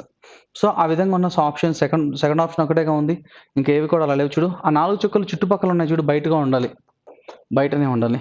సో, అలా ఉన్నది ఒక బి ఆప్షన్‌లో మాత్రమే ఉంది. ఇంకెక్కడ కూడా లేదు. కాబట్టి మన ఆన్సర్ ఏంటమ్మా? బి. అక్కడ బి అనేది కూడా మనకి సెకండ్ ఆప్షన్‌లోనే ఉంది. కాబట్టి for the problem number 27 answer is B second option. 28 choose the correct figure that will fit in the blank space. కరెక్ట్‌గా బ్లాంక్ స్పేస్‌లో ఫిట్ అయ్యేదాన్ని గుర్తించండి అన్నాడు. నువ్వు ఫస్ట్, సెకండ్ ఆబ్జెక్ట్స్‌ని అబ్జర్వ్ చేయి. వచ్చిన లాజిక్‌ని థర్డ్ ఆబ్జెక్ట్స్‌కి అప్లై చేయి. ఒకసారి నువ్వు చూస్తే బాటంలో ఒక స్క్వేర్ బాక్స్ ఉంది కదా, ఆ స్క్వేర్ బాక్స్ రెండవ డయాగ్రామ్కి వచ్చేసరికి పెద్దదయింది, అవుటర్ సైడ్కి వచ్చేసింది. అంటే కింద ఉన్నటువంటి స్క్వేర్ బాక్స్ అవుటర్కి వచ్చేసింది. అలాగే ఇక్కడ పెంటగాన్ ఉంది కదా, ఆ పెంటగాన్ కాస్త అవుటర్కి వచ్చేయాలి ఈ విధంగా. తర్వాత ఈ పైన ఉన్నటువంటి ఈ ట్రయాంగిల్ కాస్త దానికన్నా నెక్స్ట్ లేయర్గా యాడ్ అయింది. సో పైన ఉన్నటువంటి ఈ స్క్వేర్ ఇన్సైడ్ దాంట్లో లేయర్గా రావాలి ఈ విధంగా రావాలి. ఆ తర్వాత చూడు ఒకసారి, ఇక్కడ 4 సైడ్స్ ఉంటే ఇక్కడ 3 ఉంటే లోపల 5 ఉంది. అంటే ఇది 3, ఇది 4, లోపల ఉన్నది 5. అంటే ఇది 4, ఇది 5, లోపల ఉండాలి 6. 6 అంటే ఏంటి? 6 లైన్స్ ఫామ్ అయ్యి మనకి హెక్సాగాన్ ఫామ్ అవుతుంది. అంటే అవుటర్ సైడ్లో 5 లైన్స్ పెంటగాన్, దానికి నెక్స్ట్ లేయర్గా స్క్వేర్, దానికి నెక్స్ట్ లేయర్గా మనకి ఏముండాలి? హెక్సాగాన్ ఉండాలి. సో అలా ఉన్న ఆప్షన్ చెక్ చేస్తే మనకి సెకండ్ ఆప్షన్లో ఉంది చూడమా పైనేమో మనకు ఒక పెంటగాన్ ఉంది, ఆ తర్వాత ఒక స్క్వేర్ ఉంది, దాని తర్వాత మనకి ఒక హెక్సాగనల్ ఉంది. కాబట్టి సెకండ్ ఆప్షన్లో అది ఉంది. సెకండ్ ఆప్షన్ మనకి ఎక్కడుందంటే బి అనేది ఇక్కడ ఎక్కడ ఇచ్చాడంటే డి అనే ఆప్షన్ ఇచ్చాడు. జాగ్రత్త, బి అని చెప్పి కళ్ళు మూసుకొని ఆన్సర్ బి పెడితే మార్క్ ఎగురుద్ది. ఎందుకు? ఇక్కడ బి అనేది ఎక్కడుందంటే ఆప్షన్ డిలో ఉంది. కాబట్టి mark your answer as option D only is the right answer. Be careful my dear. So D answer option for 28. Next one, 29th question. Ja chudu. Consider the given statement and decided which of the given assumptions is or implicit in the statement. Beware of the dog, a signboard states. ఒక ఇంటి ముందు ఈ విధంగా కుక్క ఉన్నది జాగ్రత్త అనే board కనపడ్డది. So అతని అజంప్షన్ ఏంటి? మీరు దొంగతనానికి వచ్చినట్లయితే మీరు మర్యాదగా ఎక్కడి నుంచి వెళ్ళిపోండి, మా ఇంట్లో కుక్క ఉంది, పట్టి కండలాగుతుంది, గప్చుపుకి వెళ్ళిపోండి అని చెప్పడం. కొత్త వాళ్ళు మా ఇంటికి ప్రవేశించేటప్పుడు బయట నుంచి పిలవండి, మేము వచ్చి మీకు సమాధానం చేస్తాం. మీ అంతా మీరు లోపలికి వచ్చారంటే కుక్క ఉంది, అది కాపలా కాస్తుంది, పట్టి లాగుతుంది, కాబట్టి జాగ్రత్తగా ఉండండి అని వాళ్ళు చెప్తున్నారు. అంటే అతని అజంప్షన్ ఏంటి? బయట నుంచి వచ్చేవారు ఎవరైనా సరే వాళ్ళకి ముందుగానే పిలిచి మాట్లాడడం కానీ, సో వాళ్ళకి చెప్పకుండా లోపలికి రారు అనే ఆశిస్తారు. దొంగలు ఎవరైనా ఉంటే ఆ బోర్డు చూసి అక్కడి నుంచి వెళ్ళిపోతారు అనే ఆలోచనతో ఉంటారు ఇక్కడ స్పీకర్ అనే పర్సన్. అజంప్షన్ అంటే think as a speaker. So ఆ స్టేట్మెంట్ చెప్పిన వ్యక్తి తాలూకా ఆలోచనని మనం ముందుగానే పసిగట్టడం, అదే అజంప్షన్ అంటే. Okay, so beware of the dog a sign board states. కుక్క అనేది జాగ్రత్త. అజంప్షన్ ఏంటి? మా డాగ్ ప్రొటెక్ట్ ద హౌస్. మా ఇంటిని కుక్క కాపలా కాస్తుంది. అవును, నిజమే. Number 2, dogs are most loyal animals. నీకు చెప్పాడు వాడు, నువ్వు జనరలైజ్ స్టేట్మెంట్ ఎందుకు తీసుకొస్తున్నావు ఇక్కడికి? సో సంబంధం లేదు నాకు. కాబట్టి ఆన్సర్ ఈజ్ ఓన్లీ 1. ఇక్కడ ఓన్లీ 1 ఎక్కడుందమ్మా? సెకండ్ ఆప్షన్ బిలో ఉంది. కాబట్టి మనకు ఆన్సర్ ఏంట్రా అంటే B, second option only is the right answer. ఇప్పుడు ఒకసారి మనం తెలుగులోకి వెళ్దాం. వాడు ఏం చెప్తున్నా అంటే, ఇచ్చిన ప్రకటనను పరిగణించండి మరియు ఇచ్చిన ఊహల్లో ఏవి ప్రకటనని అనుసరిస్తాయో నిర్ణయించండి. ప్రకటన: కుక్కలు ఉన్నాయి కాబట్టి జాగ్రత్తగా ఉండండి అని నోటీసు బోర్డులో ఉన్నది. ఈ విధంగా నోటీస్ బోర్డులో ఉందంట, కుక్క ఉంది జాగ్రత్త అని. ఊహలు: అతని ఊహ ఏంటి? కుక్కలు ఇంటిని కాపలా కాస్తాయి. సో ఇంట్లో కుక్క ఉందని అర్థం. నెక్స్ట్, కుక్కలు అత్యంత నమ్మకమైన జంతువులు. అది నమ్మకంతో నాకేం సంబంధం? వాడు కుక్క ఉందంటే లోపల కాపలా కోసమే నేను పెట్టా, కుక్క కాపలా కోసమే పెడతాం అంతే. So answer is only 1. నువ్వు పెంచుకుంటున్నాను అని నువ్వు చెప్పాక, ఒరిజినల్ కుక్కల్ని మనుషులు అనేవాడు పెంచుకునేది దాని కాపలా కాయడానికి మాత్రమే. సో ఇప్పుడైతే పరిస్థితి మారింది, కానీ అక్కడ చెప్పకూడదు. మామూలుగా అయితే కుక్కలు కాపలా కోసంగా మనం పెంచుకుంటాం. మనిషి అన్నాడు కుక్కని కాపలా కోసమే పెంచుతాడు. నెక్స్ట్ మా blood relations. Padma is the sister of Suresh mother. How is Padma related to Suresh అని అడుగుతున్నాడు. అది చెప్తున్నాడు, Padma is the sister of Suresh mother అంట. సురేష్ వాళ్ళ మదర్. అమ్మా the name Suresh it self indicates a male person. Suresh వాళ్ళ అమ్మగారికి అమ్మా Padma is the sister. Padma అనేది చెల్లెలు ఎవరికి?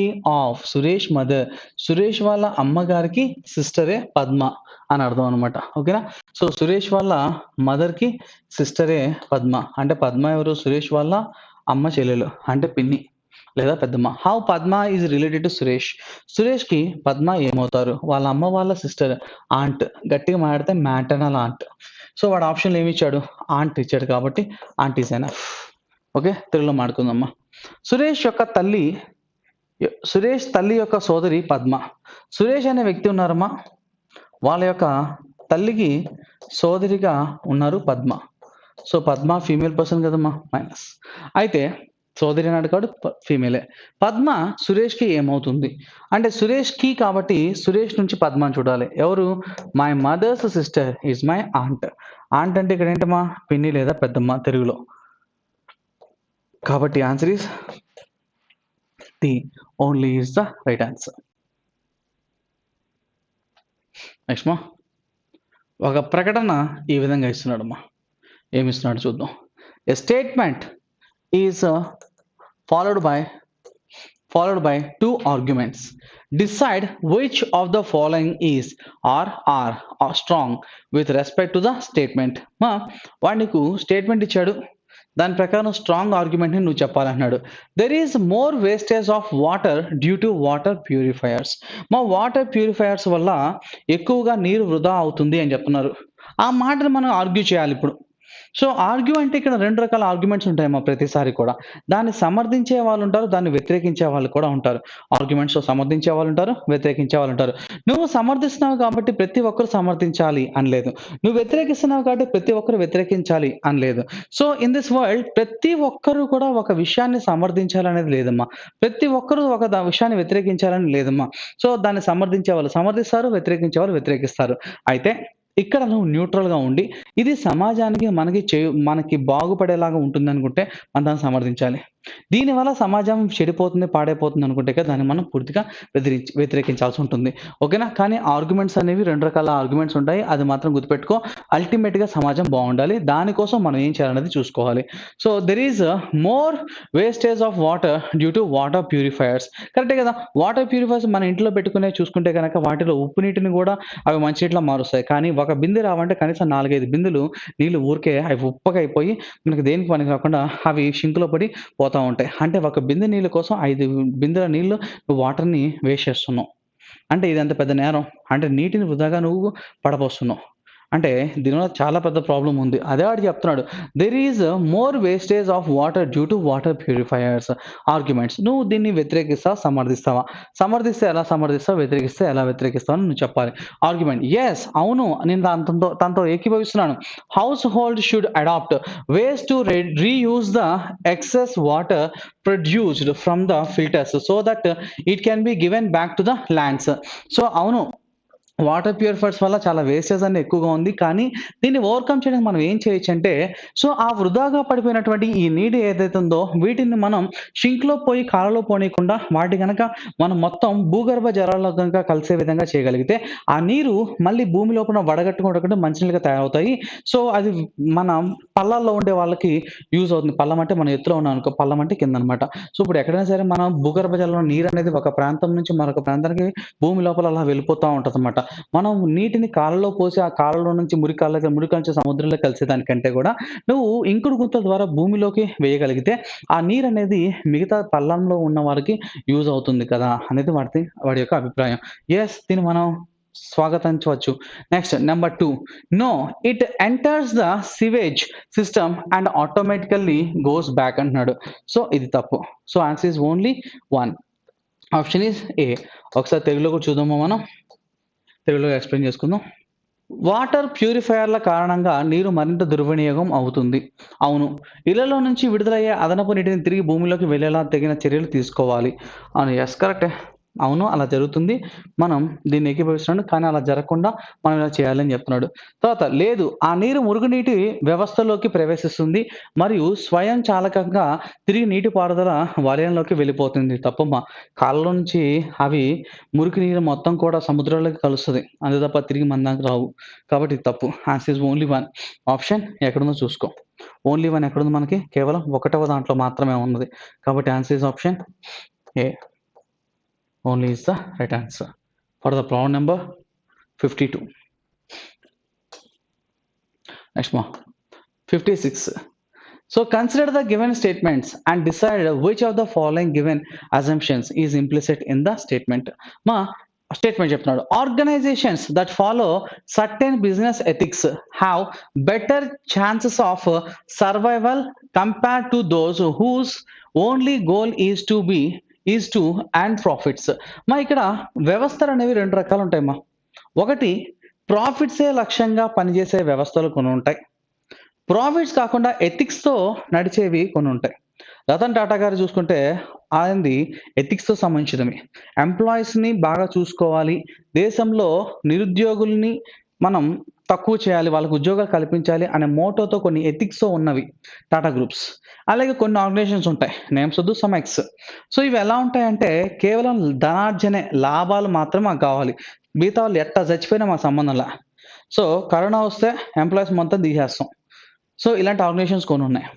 సో వాళ్ళకేందంటే ప్రాఫిట్స్ వస్తున్నాయంటే ఆర్గనైజేషన్ ఉంటది. లేదంటే అక్కడ మూసేసి వేరే చోట ఇంకోసారి స్టార్ట్ చేసుకుంటాం. సో ఇలా ఉండేవి కొన్ని ఉంటాయి. సో వాడు అంటున్నాడు ఇలాగ లాభాల కోసం మాత్రమే పనిచేసే ఆర్గనైజేషన్స్ కంటే కూడా ఎథిక్స్‌తో పనిచేసే ఆర్గనైజేషన్స్ ఏవైతే ఉంటాయో ఇవి లాంగ్ రన్‌లో మనకి ఎక్కువగా సర్వైవ్ అవుతాయి. అంటే ఎక్కువ కాలం దీర్ఘకాలం పాటు మనకి ఉంటాయి వ్యవస్థల్లో అని చెప్తున్నాడు. యెస్ కరెక్టే మాట.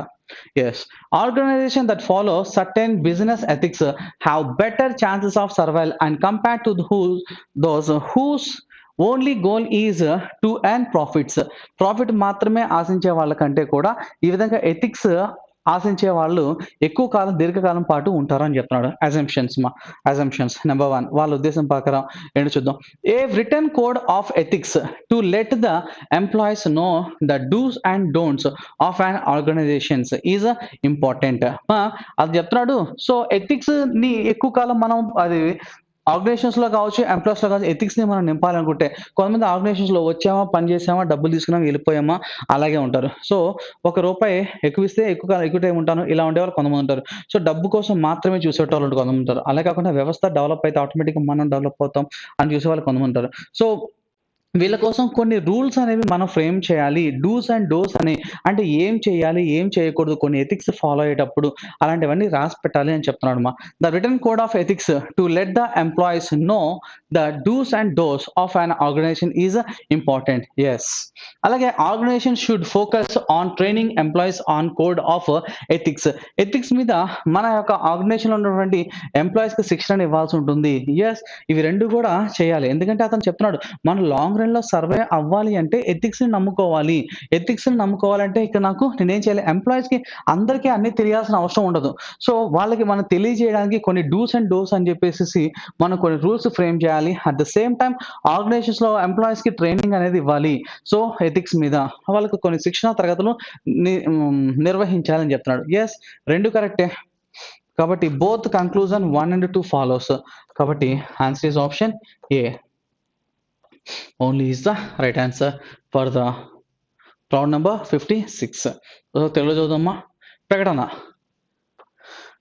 చదివిన తర్వాత ఇచ్చిన ఊహలలో ఏది సరిపోతుందో గుర్తించండి. ఓకే ప్రకటన చెప్తున్నాడమ్మా. వ్యాపార నైతిక విధానాలను అనుసరించి సంస్థలు కేవలం లాభాలను ఆర్జించే లక్ష్యం ఉన్న సంస్థల కంటే ఎక్కువ కాలం మనుగడ సాగించే అవకాశం ఉన్నది. అంటే దీర్ఘకాలికంగా మనం ఎన్విరాన్మెంట్లో ఉండాలి అనుకుంటే ఆర్గనైజేషన్ అనేది మనకి వాడు చెప్తున్నాడు వ్యాపార నైతిక విధానాలను అనుసరించే సంస్థలు ఎక్కువ కాలం పాటు ఉంటాయి. కేవలం ధనార్జనే కాకుండా సో ఎథిక్స్ని ఫాలో అవ్వాలి, నైతిక విలువలని ఫాలో అవ్వాలి అని చెప్తున్నాడు. అతని ఊహల ప్రకారం ఇంకా ఏంటంట, వ్యాపార నైతిక విధానాల రాతపూర్వక నియామకాల గురించిన జ్ఞానం ఉద్యోగులకి తెలియజేయడం ముఖ్యం. సో, ఎథిక్స్ అనేవి ఉద్యోగులకి తెలియజేయాలి.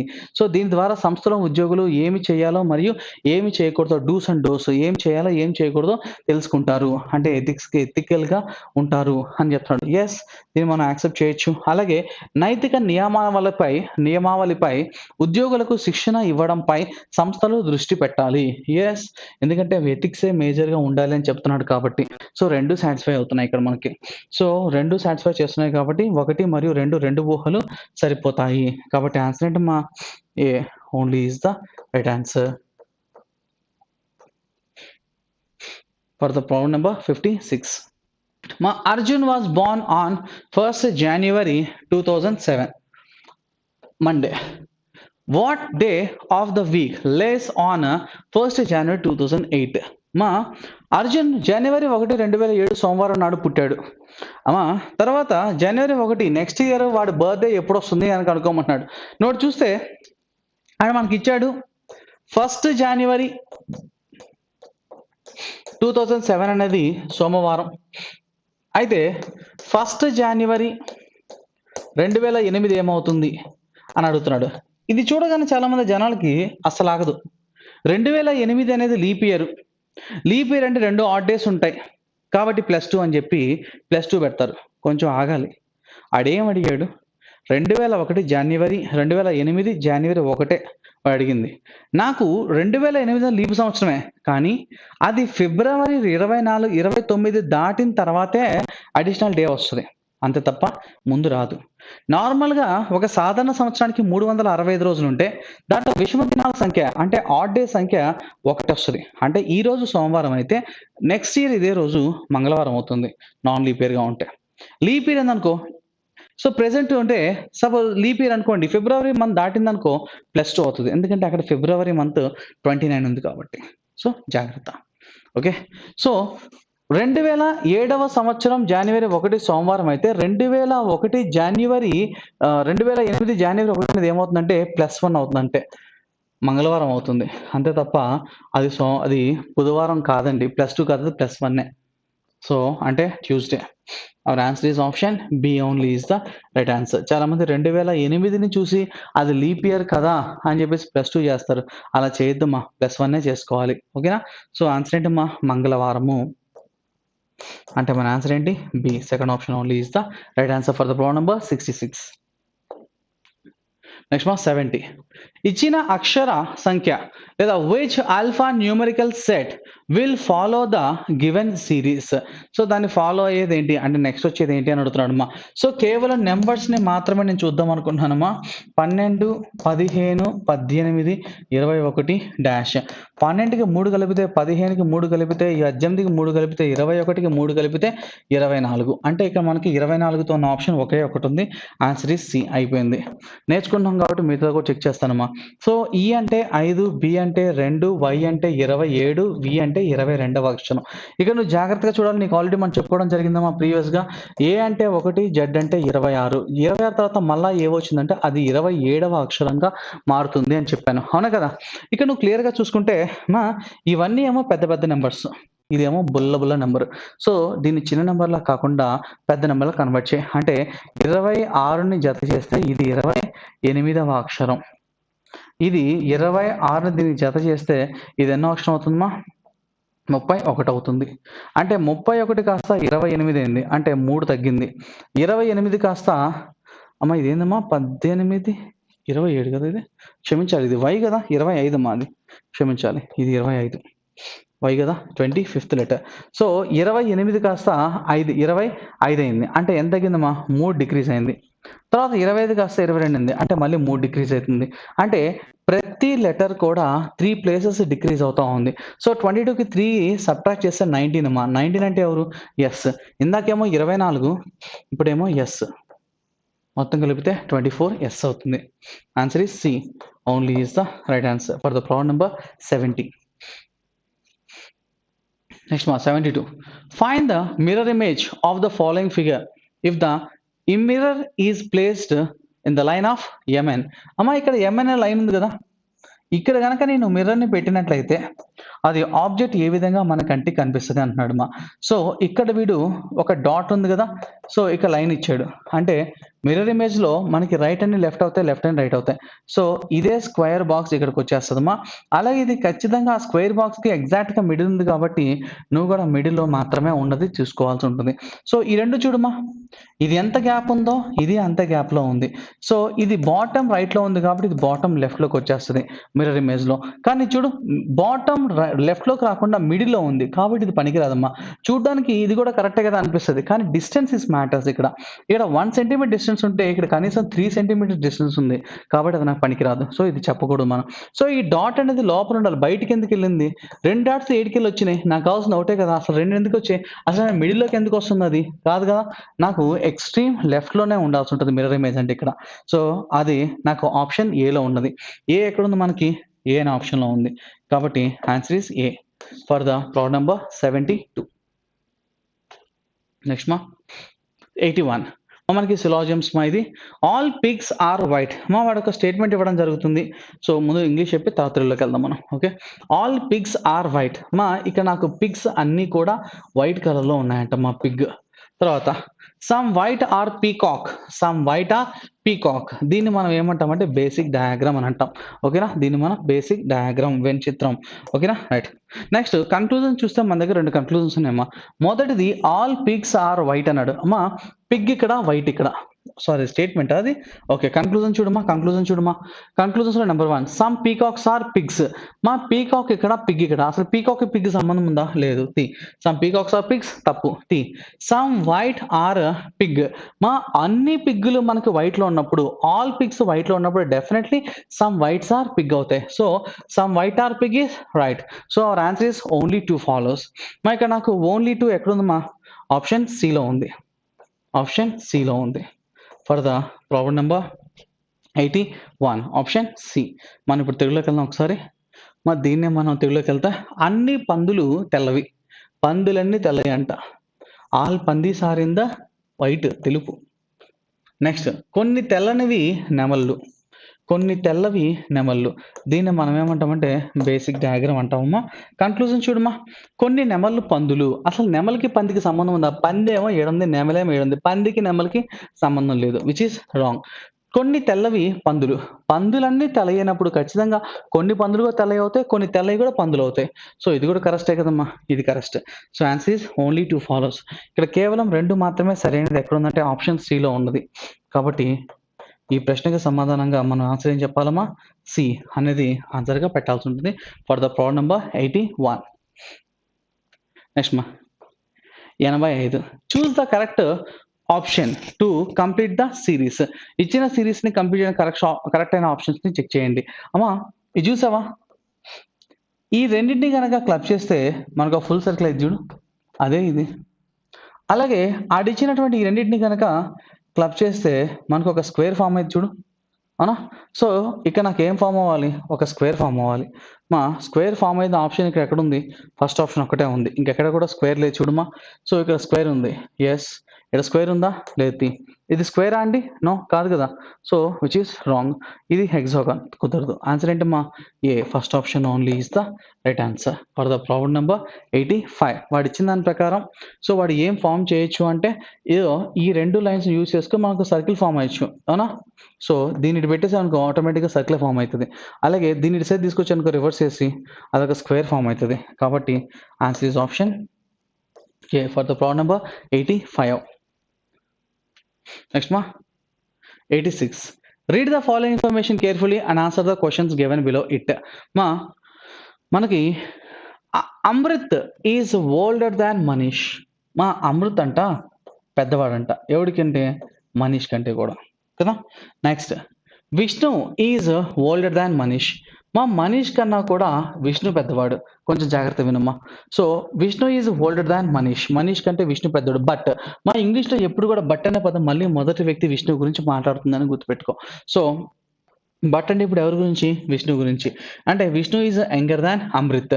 సో, విష్ణు అమృత్ కన్నా చిన్నవాడు. అంటే ఇక్కడ అమృత్ మనీష్ కన్నా పెద్దవాడు. అలాగే విష్ణు కన్నా పెద్దవాడు. మనీష్ కన్నా విష్ణు పెద్దోడు, అమృత్ కన్నా చిన్నోడు. అది దాని అర్థం. ఓకే, ఇంక ఈ పాయింట్ నాకు అవసరం లేదు, అది ఇక్కడ పెట్టేసాం కాబట్టి.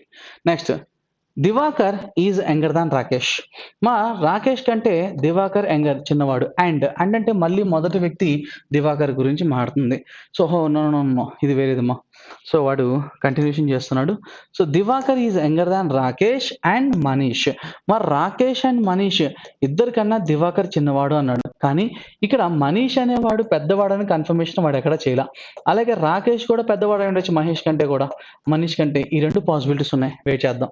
ఇంకా ఏం చెప్తున్నాడు చూడమ్మా, మనీష్ ఈజ్ ఓల్డర్ దాన్ రాకేష్. మా రాకేష్ కన్నా మనీష్ పెద్దోడు. ఇక్కడ రాకేష్ కంటే మనీష్ పెద్దోడా? నో, ఈ కేసు పనికిరాదు, అంటే ఇదే.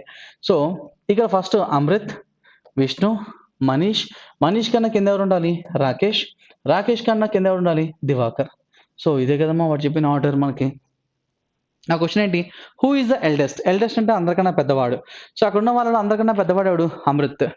సో అమృత్ ఎక్కడుందో మనకి ఆప్షన్ డిలో ఉన్నది. కాబట్టి for the problem number 86 answer is D, only is the right answer. ఇది మన తెలుగులో మాట్లాడుకుందామా.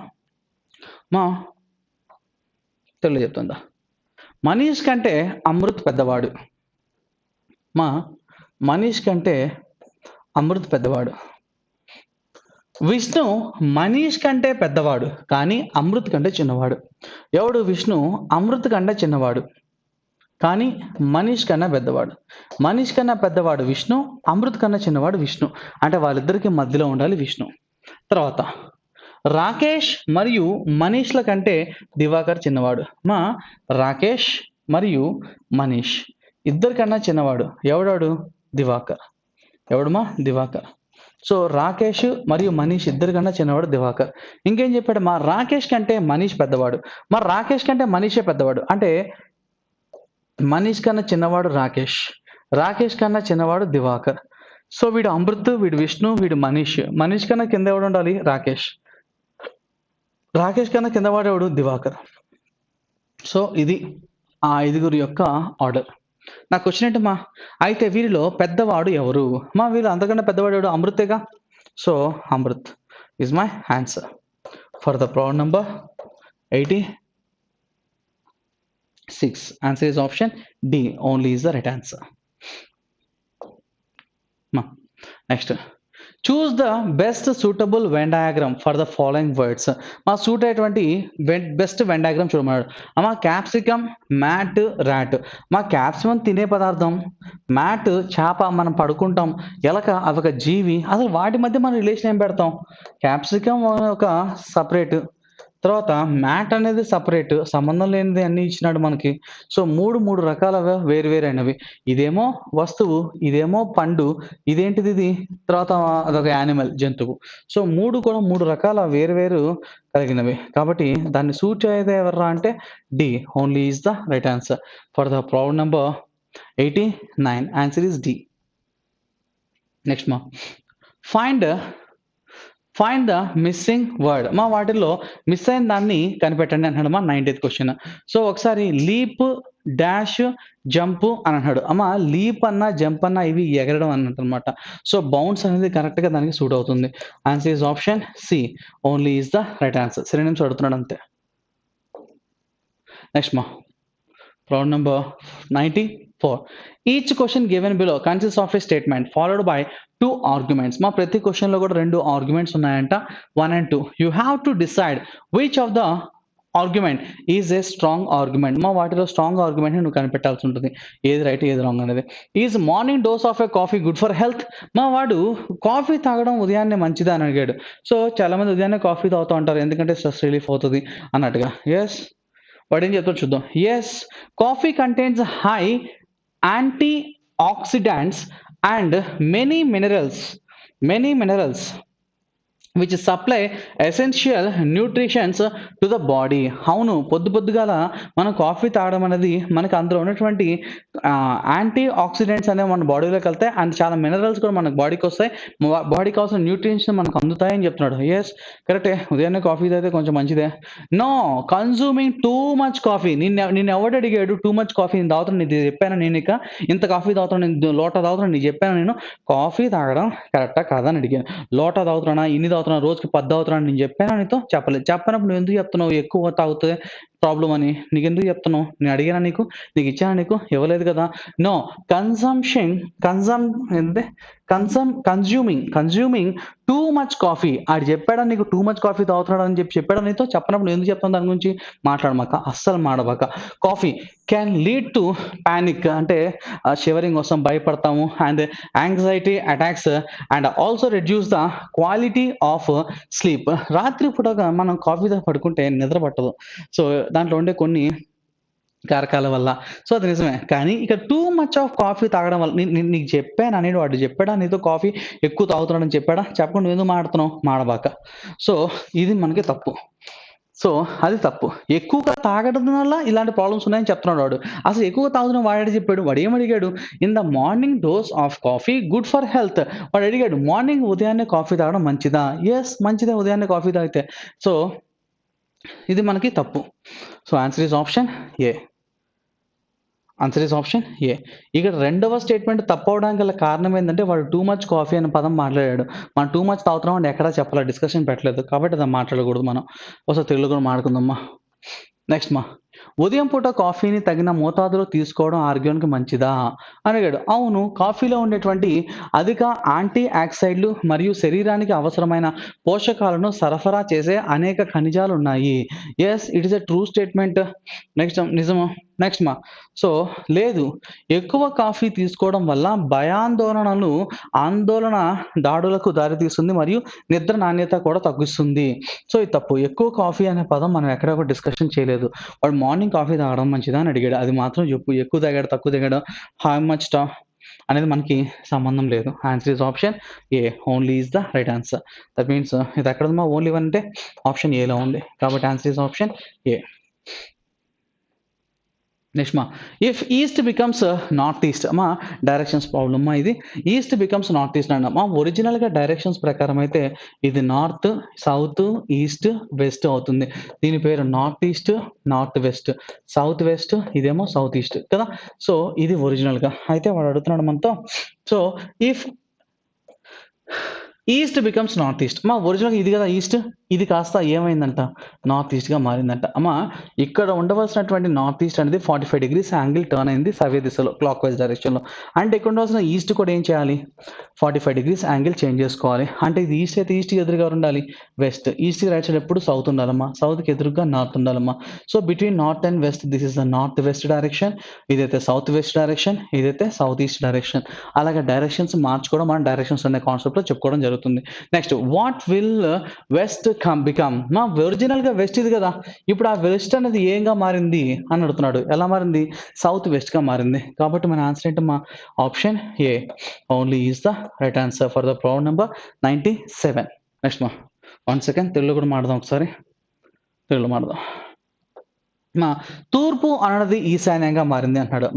ఒరిజినల్గా ఇది ఉత్తరం, దక్షిణం, తూర్పు, ఇదేమో పడమర, ఇది వాయువ్యం, ఇది నైరుతి, ఇది ఆగ్నేయం, ఇదేమో ఈశాన్యం కదా. సో వాడు ఏం చెప్తాడమ్మా?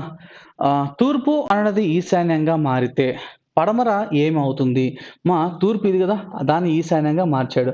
అంటే ఇక్కడ ఉండవలసిన ఈశాన్యం ఇక్కడికి వచ్చింది, అంటే ఇక్కడ ఉండవలసిన తూర్పు ఇక్కడికి రావాలి. తూర్పుకి ఎదురుగా పడమర, తూర్పుకి కుడి చేతి వైపు ఇక్కడ ఎవరు ఉండాలి? ఆగ్నేయం. ఇది ఎవరమ్మా? దక్షిణం. ఇది ఎవరమ్మా? నైరుతి. ఇది పడమర, ఇది వాయువ్యం, ఇది ఉత్తరంగా మారుతుంది. అవునా? రైట్. సో ఇలా మార్చుకున్న తర్వాత వాడు ఏమడుగుతున్నాడు క్వశ్చన్, మారితే పడమర ఏమి అవుతుంది? ఒరిజినల్గా పడమర ఇటు సైడ్ ఉండాలి కదా, అదేమవుతుంది ఇప్పుడు? నైరుతి అవుతుంది. కాబట్టి ఆన్సర్ ఏంటమ్మా?